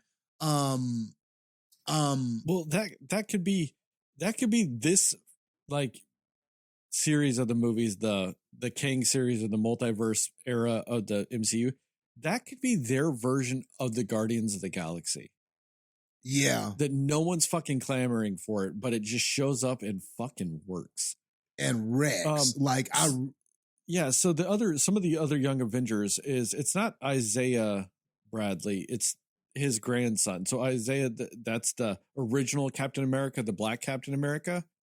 His grandson is the Patriot in the comics on the Young Avengers. I don't think they do the Hulkling, which is called the Hulkling, and it's a reference to the Hulk, but he's actually a Kree. But they could do the what's his name, Scar or whatever from She-Hulk, the Hulk's son. They could put him on the Young Avengers. You would also have, what is it, Speed and Wiccan, which are Wanda's two kids. That they've introduced. That would be some Young Avengers. You theoretically could also just throw what's her name, even though she's probably going to be in the Thunderbolts. Yelena. Yeah, you could throw her on there too. I hope she interacts with them because my goodness, man, I just know she's got great chemistry with Kate Bishop. Yeah, I would love that scene so much. Yeah. Yes, I got to get a scene with those three. Like, I got to get something with that for sure. You also could maybe throw in Echo. Yep. As another type of hero from this. There's like, and also Cassie Lang, Ant-Man's daughter. Oh yeah, Oh, Ant-Man's yeah. daughter. Yep, she'll be in it for sure. And I liked her. Yeah. I didn't dislike her. She was all right. She was cool. The only She was good cool. new character in that movie outside of Kang. Yeah, Right. Yeah. yeah. Every other new So, character was like- pointless in that. She was the only new thing that did a damn thing in that movie. Yeah. So, Also, So, Eli like, Bradley, I think is the name you were looking for. and we got a glimpse of him in Falcon and the Winter Soldier. Also, the new Falcon could be in it. So not Falcon Captain America, but that Air Force guy that he was interacting with in Falcon and the Winter Soldier.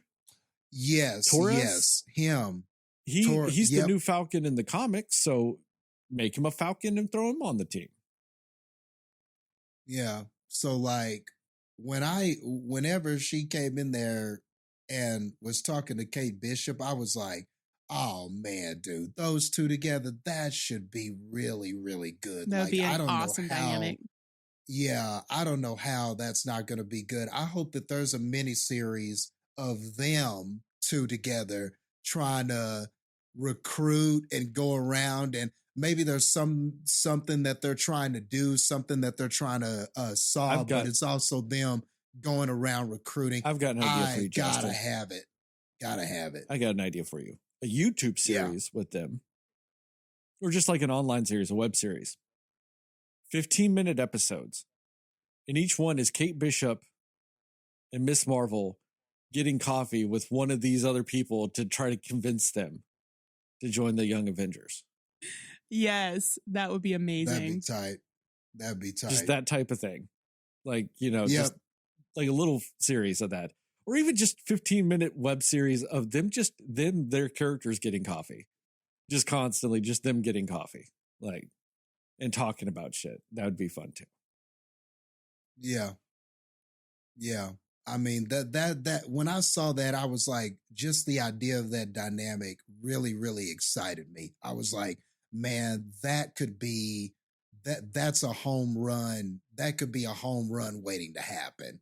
And like I said, even though I know I should be more excited about X-Men, I walked away more excited about that. Just because I know the acting's going to be on point. I know that those dynamics are going to be great. I love Kamala Khan now, and I fell in love with the Kate Bishop character during that Hawkeye series. So I just don't know how that can't be good. I just think that is gold waiting. They've got gold there And put in potential, you know. I think it's because they did the smart thing of having her go to Kate Bishop. You know what I mean? I think that was the smartest move about it because they have a similar dynamic that would be fun. Yeah. You know? So she's rolling up on like the Hulk's son. That might be a little weird, you know? Like, but her, it being Kate Bishop, and it becomes this new intriguing, like, I want to see that. Oh, you could also throw, what's her name? America Chavez from. Oh, yeah. As just another person. You know, but like just that would be, you know, that was the smartest move about it. And I think the thing that adds excitement, because these are two newish characters, they debuted on Marvel TV shows. And, you know, so it adds some new stuff to where you're getting, an X-Men character with the Beast, but you also have a feeling that the Kelsey Grammer Beast isn't going to end up in the MCU. Yeah, it's a nice little nod to things, but I think when the X-Men ultimately get brought into the MCU, I doubt Kelsey Grammer's going to be Beast still. You know, like, yeah. You know, so while it's a fun little thing, it's not, I don't feel like it's ultimately the thing. Where Kate Bishop and Kamala Khan could be a thing in the Marvel universe. So. Oh, and you could also have Thor's little daughter. Oh yeah. Yeah. Yep. You could have her be a little Thor. Which is even funnier if she's still a small child. Because she just comes in wrecking Right. everybody as a small child. Man, Yeah. just a small child. Just wreck it, dude. just lightning everywhere. Anything But else, yeah, Jastin? Yeah. No, that was it, man. I just wanted to talk about my excitement for that, but no, that was it for me. Some of the things I'll touch on with this real quick is the planet where they go singing. I think they could have added 10 more minutes to that. Had them actually discussing things with that guy. They just went, "Oh, we're here. We sang a song. Let's get some clothes and fight." That's it. They didn't even talk to the guy about nothing. They didn't show nothing. They just rolled up going, "Yep, we're going to sing a song. We're going to put some new clothes on. And then we're going to battle." Like, you could tell me there couldn't be more. But going back to what you were saying, though, with that, Jastin, A+ joke, though. When they do that whole thing and then he just starts speaking and they're like, wait, he can speak. And he's like, oh, he's bilingual. A+ joke. Yeah. I laughed. Love that joke. And I was trying not to enjoy the scene because I was like, man, this is out of nowhere. This is so weird. And then that happened and It and works. it got me. They got me. worked. It Yeah. just, it was too much. And I was like, all right, movie, you know what? I'm here, you know. But yeah, I did dig that. But I wanted more. I wanted to see Kamala and Monica have to sing. You know what I mean? Like, I think it would have been a slightly funnier if after they did that whole song and dance number, those two like start singing to the prince, thinking that's what they have to do. And like they do this whole thing where they're singing, and he just goes, "Yeah, she just told me in her song. I got it. Like, we're good. Like, you know, we're good." And then they'd be like, "Wait, you can just speak?" Do that whole like thing where somebody speaks to somebody like in like the broken foreign language shit, just for them to say something back in English. And they go, "Fuck, you speak English?" Yeah. You know, do something like that with it, but it's song. You know, I think that would have been a little funnier and it would have just added a little more to it. I think it would have been great if Kamala was just in there going, "You have to tell me everything about why you got to, like, you married Captain Marvel." You know, like fanboy on him because that's Captain Marvel's husband. So see her fanboy on that guy a little bit. That would be him, funny. like having like telling the story and Captain Marvel being like, "Just stop it. Why, we don't need to talk about this." And he's like, you know, and then Kamala's like, "No, there's nothing more important than us talking about this right now." And then the prince kind of just indulging that, you know, because he thinks it's funny that this little girl looks up to her so much. And like, you know what I mean? Just indulging it, like give them something, give that character more to do. Because he does nothing and then fights a battle and then you never see him again. And we'll probably never see him again in the entirety of the MCU. Like, he's gone forever. Give the guy more than 5 lines of dialogue. You know? And then go to the end of the movie, like, hey, I was disappointed that, of course, when she ripped that hole in the universe, of course, it has to be a rip in space-time that goes to another reality, because God forbid they do any movie in fucking phase 4, 5, or 6 that doesn't have another universe. Yeah. Like, why can't it just be a hole in the universe that's still bad? Why does it have to be another reality? Like, why? Why did we have to do that? You went this whole movie, which is a record in phases 4 and 5. You went so long without referencing a multiverse. And then they went, "Nah, it's been too long. We got to throw a multiverse somewhere in this fucking movie." No, you didn't. You did so good at lowering your stakes and not doing this bullshit. And they went, "Multiverse." That kind of, I was just like, why? Just why? I very much agree with what you were saying about like the villain's motivations and all of those things. Like, if you're gonna have that stuff, show some of the Kree Civil War. Show some of that shit. Just don't have her being like, "Oh, I'm so mad at the Annihilator," and then people go, "Why?" and they go, "The reasons."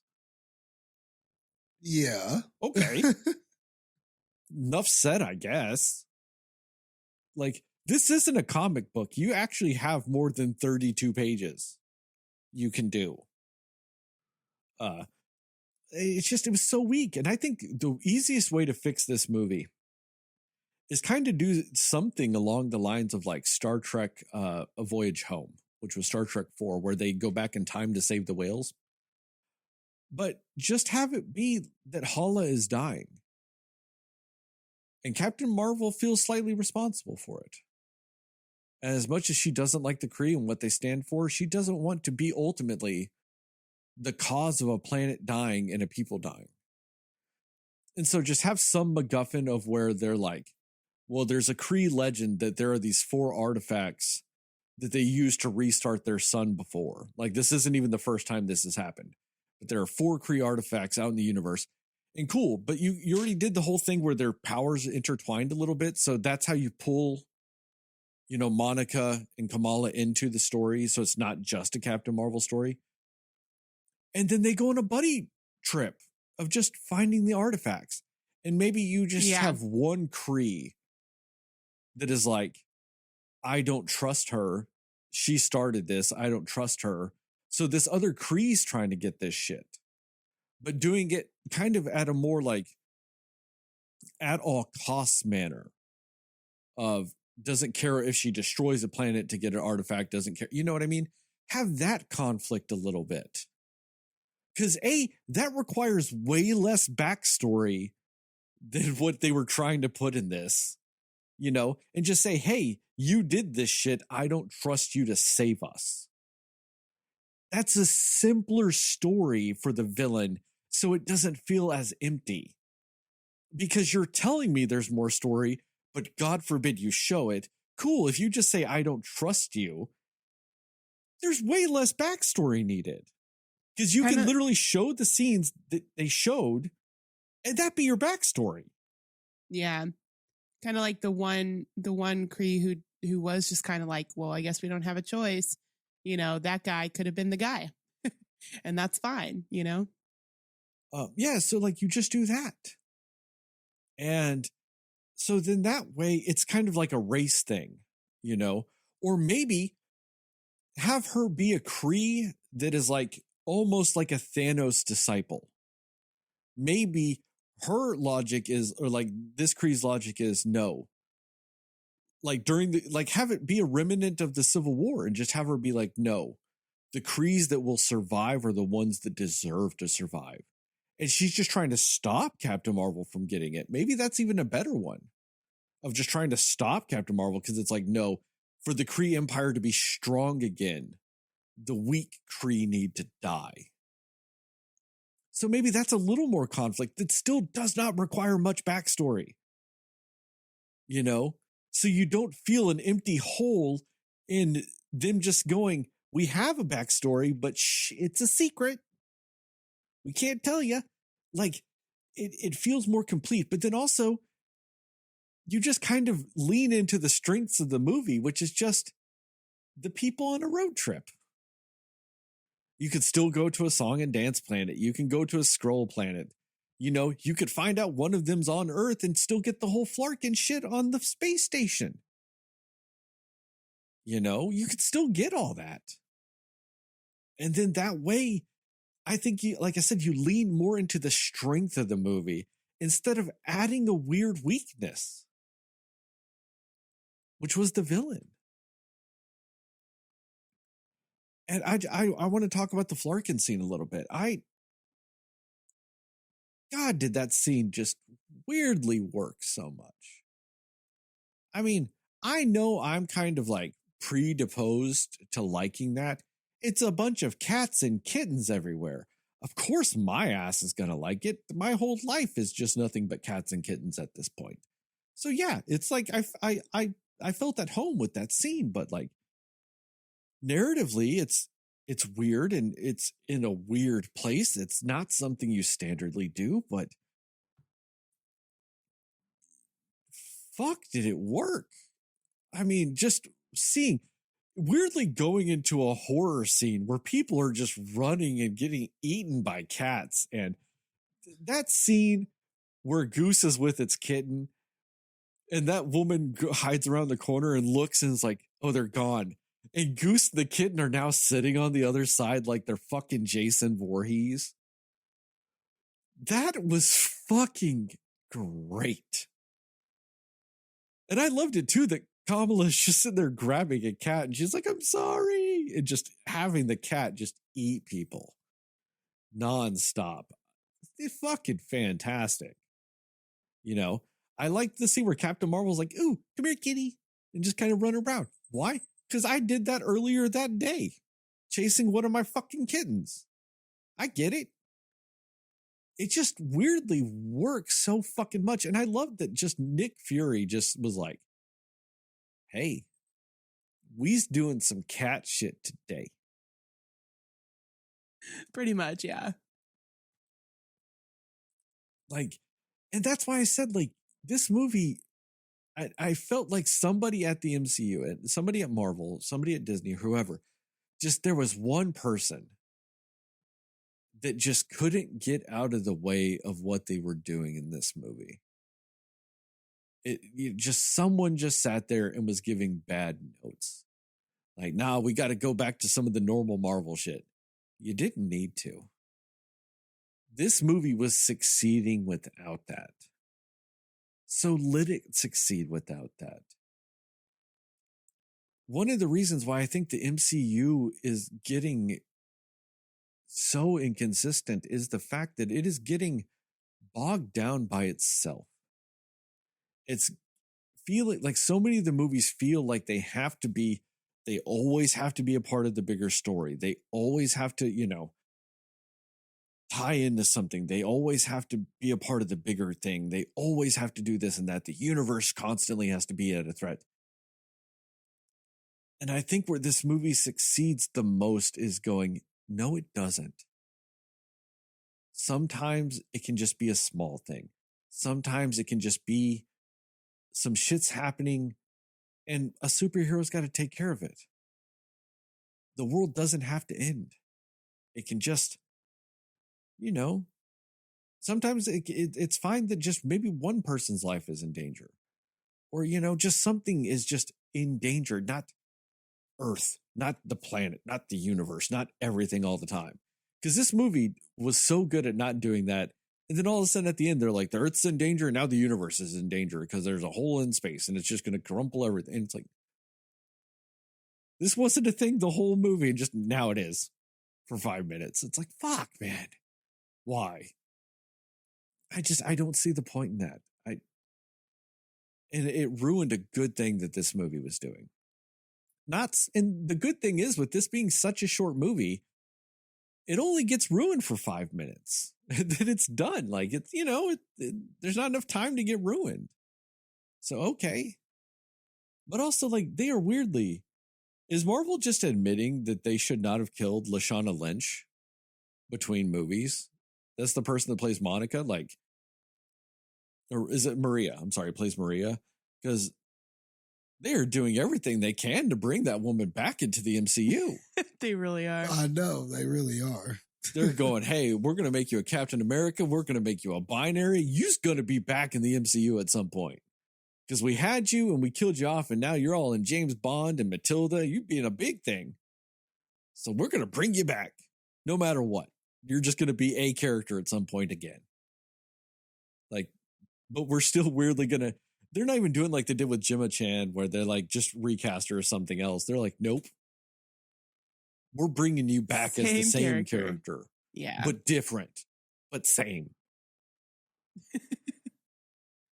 I still want her to be the new Bond, I'll be honest. Hey, that's fine. I just think it's so weird that, like, she died like 5 movies ago, and she's just, every chance they get, that woman's back on the screen. Yep.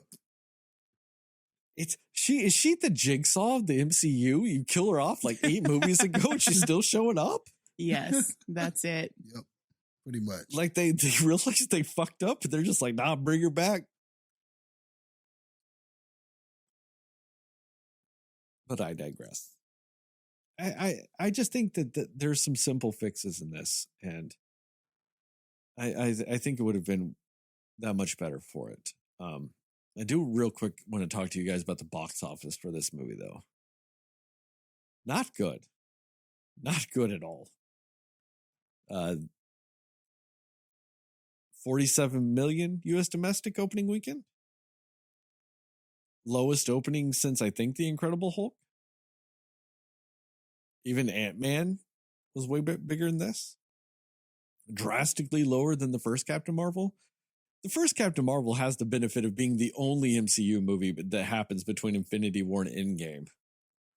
So, everybody wants to say that Marvel faked the numbers. No, it was the one MCU movie between the other two biggest MCU movies to ever exist. Of course, it's going to get some residual stuff no matter what. Like, it's all we had at that time,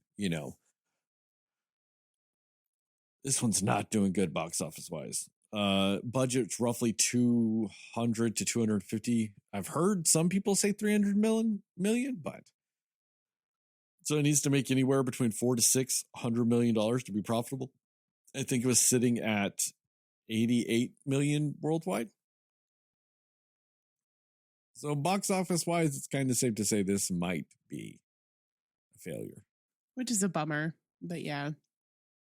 The one big plus is it might get a boost on Thanksgiving. Around a bunch of family, you need a family movie to go to, and you don't necessarily want to go see a Disney animated movie. That's this is true. it. Yeah. Oh, I mean, they have that Trolls movie, but I don't know. They've made like 9 of those movies, and I don't know a single person that's ever seen one. I don't know how they keep getting made. Because this is like what, Trolls World Tour Concert Extravaganza 5 or whatever. And I don't know a single human that's ever actually watched one of those movies. But this might get a boost then. This might get a boost this weekend. Because as far as family movies go, the only one coming out is Trolls this weekend. Outside of that, you've got the Hunger Games prequel, which isn't a kid's movie. And you've got Thanksgiving, which is a rated R slasher movie based around a holiday. So, this might be your best family entertainment movie over the next couple of weeks. Like I said, you have Disney's Wish coming out in a couple of weeks, or Thanksgiving weekend, but this might get a boost then. Jastin knows Thanksgiving's a very busy time at a movie theater. Yep. Because, people are around their families and then they realize they don't want to actually have to talk to their families. So they go to the movies because then you can be together as a family, but you don't have to talk to anyone because it's rude to talk at a theater. So, yeah, it was so weird being in that theater. There were fucking 5 of us in that entire fucking theater on a Monday night at 7:30. 5 fucking people at a Marvel movie. Yeah, I think there was like 3 other people in mine. Yeah. When I went, it was low too, and it's just crazy. And I wonder, is it just that people just didn't have any interest in this? Like, because the people who've seen it, like even when I remember looking on my feeds on social media and looking at, different comments about the movie and stuff, most people are saying, I saw it and I enjoyed it. Even in the articles where because, people are jumping on, oh man, this movie's bombing. Is this the end of the MCU? The comic fatigue is real. I'm seeing a lot of that stuff out there. But when I look at the comment sections, it's nothing but people saying, hey, I saw the movie and I liked it. I saw it and my kids liked it. We enjoyed it. It was pretty fun. This, that, and the other. Nobody is talking bad about it. But nobody is. I think it's a promotion issue. Think so? There's only a handful of movies that have truly succeeded during the time of no promotion. Yeah. Barbie and Oppenheimer, their promotional, the strike started 2 days before that came out. So they had done shit for that. Outside of that, the biggest movies since then are what? Five Nights at Freddy's, which just weirdly has a cultly huge fan base. Apparently, I did not know that many people loved. Of course, before the movie, I didn't know there were books based on this shit. I thought there was like 3 games. There's like 10 games, fucking books, all kinds of. I'm like, holy shit. Apparently, there's a lot to this. The movie doesn't actually show you a lot to it, but still. Anyway, but there's that in the Taylor Swift movie, which of course you don't need promotion for a Taylor Swift movie. Everybody's going and seeing that because, no one could afford those tickets or even just get them. I mean, they sold out in like half a second. So, that's the two biggest movies outside of, Barbenheimer. So I'm wondering if this, because this is deep into it. So I wonder if it's just that long of the only like hype you have for this movie is trailers and TV commercials, or a website ad that is just a part of the trailer or TV commercial. That's all the promotion this movie got. So I wonder if that plays into it. Because like if this was any other year, man, you would have had Brie Larson, Amon, and God, I knew her name like 5 seconds ago. Tiana. Yeah, you would have had all of them on fucking Kelly Clarkson and Jimmy Fallon. And you know what I mean? You would have had them all over the place. They would have hosted SNL together. They would have done all this shit. So that's what's weird about it. Is I think that like that's what you don't get. I mean, how great would it have been to see Amon on fucking Hot Ones eating some hot wings? It'd have been fantastic. But we didn't get that shit. All the shit that this stuff kind of hinges on, we didn't get. And I think it's because it's so deep into it that they also didn't have any pre-recorded shit. Because a lot of the shit early on in the strike was all shit they had recorded like a month or 2 months beforehand, to promote the shit, just like to have advertisements and promotional shit ready to go. They do that so much, like Disney's Haunted Mansion, dude. They filmed shit like 3 months before the movie came out, like, 2 months before the strike started. It was just sitting there waiting to be used whenever, the movie came out. And then a strike happened. But they still had shit. They still had the actors being like, oh, go see my movie. Because it was filmed before the strike. They didn't have shit for that. Because I guarantee they were like, nah, we don't got to worry about that shit. We'll end that strike in a month because they can't possibly stand up to us. Oh, no. It's the longest actors strike in the history of the Actors Guild. Oh, no. It ended the day before this movie came out. Oh, no. You know what I mean? Like, it's that shit, I think. I think there's just no hype for this movie. So maybe people seeing it and people liking it might be what can get it over the hump. Because then you might get a word of mouth buzz that might get it. Yeah. And the critics aren't hating it. It doesn't have the worst critic score. It's weirdly low to me. I went into this thinking it was going to be just mediocre at best, just based on the scores, because I'm like, oh, it struggled to get back up over 60. It was in the 50s for a while and then just kind of trickled up into the 60s. I was like, oh man. It was my hopes that adding Miss Marvel to this, is it being dashed? And then I watched it and I'm like, really? Like 40 or 38% of critics just did not like it at all? I mean, I was just really surprised as low as it was. And then the fan score sitting at like in the mid 80s, even higher than our score essentially. Yeah. And I weirdly enough agreed with the fans at that point. That's especially with an MCU movie. I rarely like the fact that I like this movie more than you guys, mind-boggling. Mind-boggling. I still don't even think I comprehend that completely. And I know it's a small amount. I mean, I was only 1 point higher than Heather, but you also wanted this movie to be longer, which is also unheard of for you. Yeah, I want a Marvel movie to be longer. I don't even want regular movies to be longer, but I'm asking an MCU movie to be longer? The fuck? Must be a multiverse. I don't know.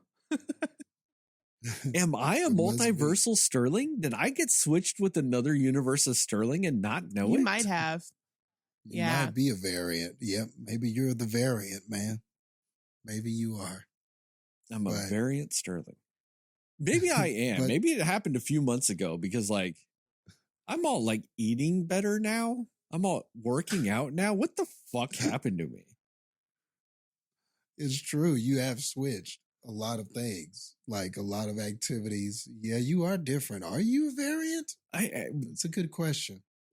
Like, I don't drink as much as I used to. I don't really. I know I vape. Everybody sees me vape every once in a while, but like, I only smoke like one cigarette like a month, maybe two if I'm feeling crazy, because I still love it. But I work.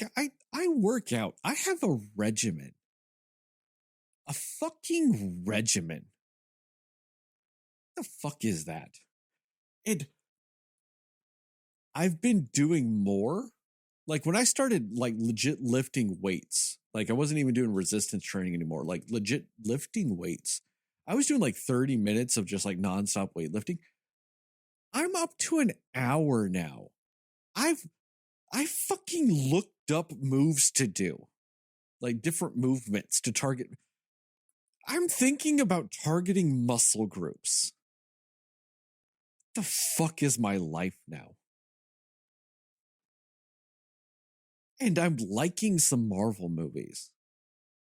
The fuck? What was the last Marvel movie? Was the last Marvel movie Guardians? Yeah, I think it was. Yeah. Nothing else came out? I don't think between then and now. I don't think so. I liked the last two Marvel movies. To be fair, the Guardians was a James Gunn movie. So Still, I've liked two Marvel movies in a row. yeah, something's off. I haven't done that since before Infinity War.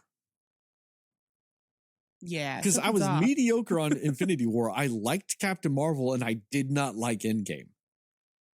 And, Far From Home was okay, but Black Widow bad. Like, okay. Shang-Chi good, but then the next one bad. Like, the next one was Eternals bad. Like, you know what? I haven't liked two Marvel Is your movies in a Apple row. Watch a bangle of switching with somebody? It might be. Fuck, I wear two watches. The fuck is up with me? Oh my God. Is that what it is, Jastin? Like working out? Is that what makes you like Marvel movies? Is that what it is now? Because ever since I started working out, I like Marvel movies. Maybe there is a correlation. Maybe I didn't realize it myself. Maybe that's why. Hey, I, like I them work so out more much. than I used to, and I have liked some of them less. So I don't know. Maybe it's Less just a for thing me, with though. men with less hair. The more you work out, the more you like Just Marvel movies. Bald man. Yeah. Just bald men. Oh, man. What is going on? I eat vegetables. I've never actually been against vegetables since I was a kid, but still, like, I actively eat vegetables every day. What is that? Fruit? Oh, I eat so much fruit. Like, somebody asked me today, like, oh, like, they, like, noticed today, they're like, oh, you've lost a lot of weight. And I'm like, yeah. And they're like, well, how'd you do it? And I'm like, eat a lot of fruit, vegetables, and yogurt. That is, like, the biggest thing of my diet every day.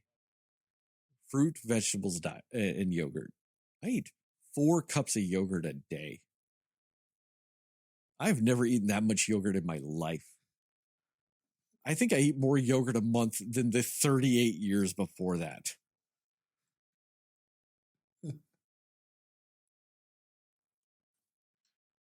Fuck, man. I still get, and I like 2 Marvel movies in a row. Not even this year, just in a row. You guys got any more thoughts about this movie? No. I'm good.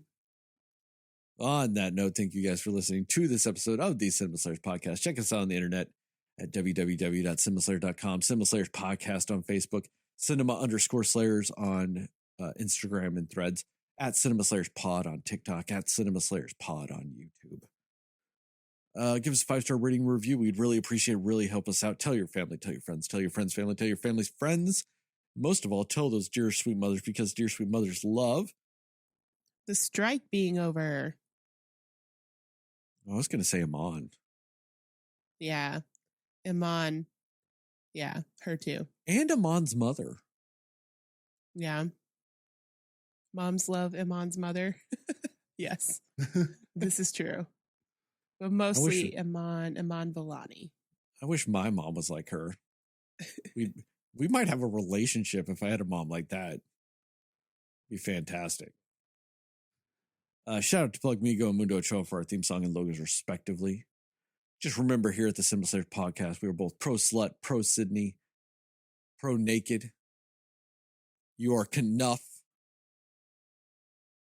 Wasn't I adding another thing after the last one? I don't remember. It was something weird that Heather was. Was she pro, like... torture? Yeah, that's right. Pro torture. Heather's just Heather. I don't want to speak for Jastin. Jastin, are you pro torture? No. So, all right. Heather is pro torture. I don't know why I helped you with this, but yeah. You could have let me forget. Because I did not remember. But Heather is pro torture. False advertising, guys. No.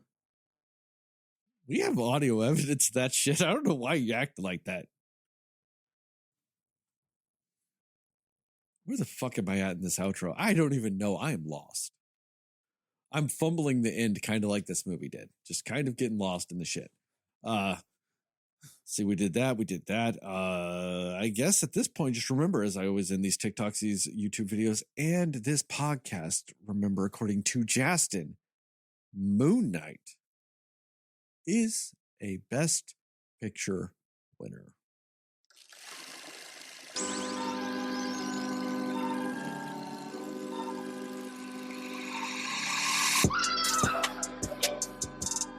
Somebody will listen to me. Yeah, I really Nobody hope knows that anything but you. helps it get more people. All right. Are you ready? Yes. Come on. Cinema Slayers. It's at 114,000 worldwide right now, according to Box Office Mojo. So, see, I think part of it is too is just everybody's like, oh, superhero fatigue or Marvel fatigue, whatever. Man, it does not help when DC's throwing bad movies out there too. yeah. Because like you're trying to argue John Q public what is Marvel and what's DC, what's this, what's that, all this shit, and you know, you've got the Flash, which is terrible, and you've got Blue Beetle, which is, I mean, it's you know, it's not bad, but nobody also fucking saw that either because nobody knew what the fuck that was. You know. Yeah. And then you got these two characters that didn't debut in any of the movies. Their debuts were on the streaming shows. So how many people saw those? You know, how many people actually saw those? So, and does that translate to box office buys? So I mean, you know, it's just maybe this formula of the shows to the movies to back to the shows to the movies, maybe it's just not going to work. You know, maybe we have arrived to a point where they're going to have to really reevaluate everything and try something different. I mean, you know, I would say that maybe they should have saw it coming, but how could they have until you tried it? Like, nobody else has done this shit. That's why it's like the hardest thing. Like, nobody else, no other thing has done this shit except them. So how do you know till you try it and see? That's kind of the risk of it, I guess, and the reward. I think part of it is just the sheer fact that, like, maybe when they're introducing new characters, they need to limit that, especially characters that they plan on being a big part of the MCU. don't introduce them in a TV show, though. Like, you know what your Disney Plus numbers are. You know that. You know how many people are watching this shit versus how many people were seeing the movies and all this other stuff. Like, especially when they went into WandaVision going, you need to see WandaVision if you want to understand Doctor Strange. They said that from the beginning, you know? So that might be that weird balance of characters like Miss Marvel and maybe even Kate Bishop, like, or just characters you're doing in the future need to debut in a movie. Then you do a spin-off series with them. That might be the way you have to go, though. Because outside of, a handful of characters, all the new characters in the MCU have all been on the Disney Plus series. Yeah. Even fucking Falcon as Captain America was introduced in the show. Yeah. So you're kind of making people go, well, so then a person, maybe they see the movies coming out and they're like, okay, so I got to watch what? I got to watch this. I got to watch this. I got to watch this. So I'll know what's going on. Well, I ain't going to watch it then. Or they think I'll wait till it's all available on streaming and binge it all then. But, I'm not, but they no longer have that audience where it's like, oh yeah, we all saw the last project and now we're going to line up at the theater for this one. We're kind of past that, this is kind of uncharted territory. And then they've had so much happen, the stuff with Jonathan Majors, then COVID, all the delays, the strike, certain actors' contracts, this, that, and the other. It's like so much has happened. It's a wonder if they'll ever really get it back to what it was, Crazy. I'm done. Well, even today, they lost their director for King Dynasty. Oh, what? The guy that directed Shang-Chi, he left. He was the director of King Dynasty, and he left today. Wow. So you got all that happening on top of just delays here, there. Like, it's just been, and then I feel like over all that time, all that stuff happening, COVID, all of this stuff, your audience has kind of changed too. We talked about that a couple of episodes ago, where the audience is kind of embracing shorter movies and stuff like that. So in a way, it was smart for them to go to the hour and 45, but you have to make way more changes though. Yeah, I think, just in general, with what they're doing with movies, something's got to give at some point, because everything's hit or miss at this point. There is no, it's almost like there is no guaranteed box office anymore. How did Mission Impossible 7 go from being this insanely successful franchise that's, making, 600 to 800 million a movie, making like 200 or 300 million in just one movie with no drop in quality? It makes sense for the Fast franchise. The movies have stopped being good. But yeah. Mission Impossible just dropped because... Yeah. And it's just like, so that argument, because, you hear a lot of people make the argument, well, the problem is they don't make good movies anymore. So that's why people are not going to see them. But that's not always the case, because there'll be these movies that are pretty good and they bomb too. So Mission Impossible and this movie, they're both good. Yeah. So it can't just be, oh, the movie's good or bad. And that doesn't make any sense anyway, because you have to see the movie to know if it's good or bad.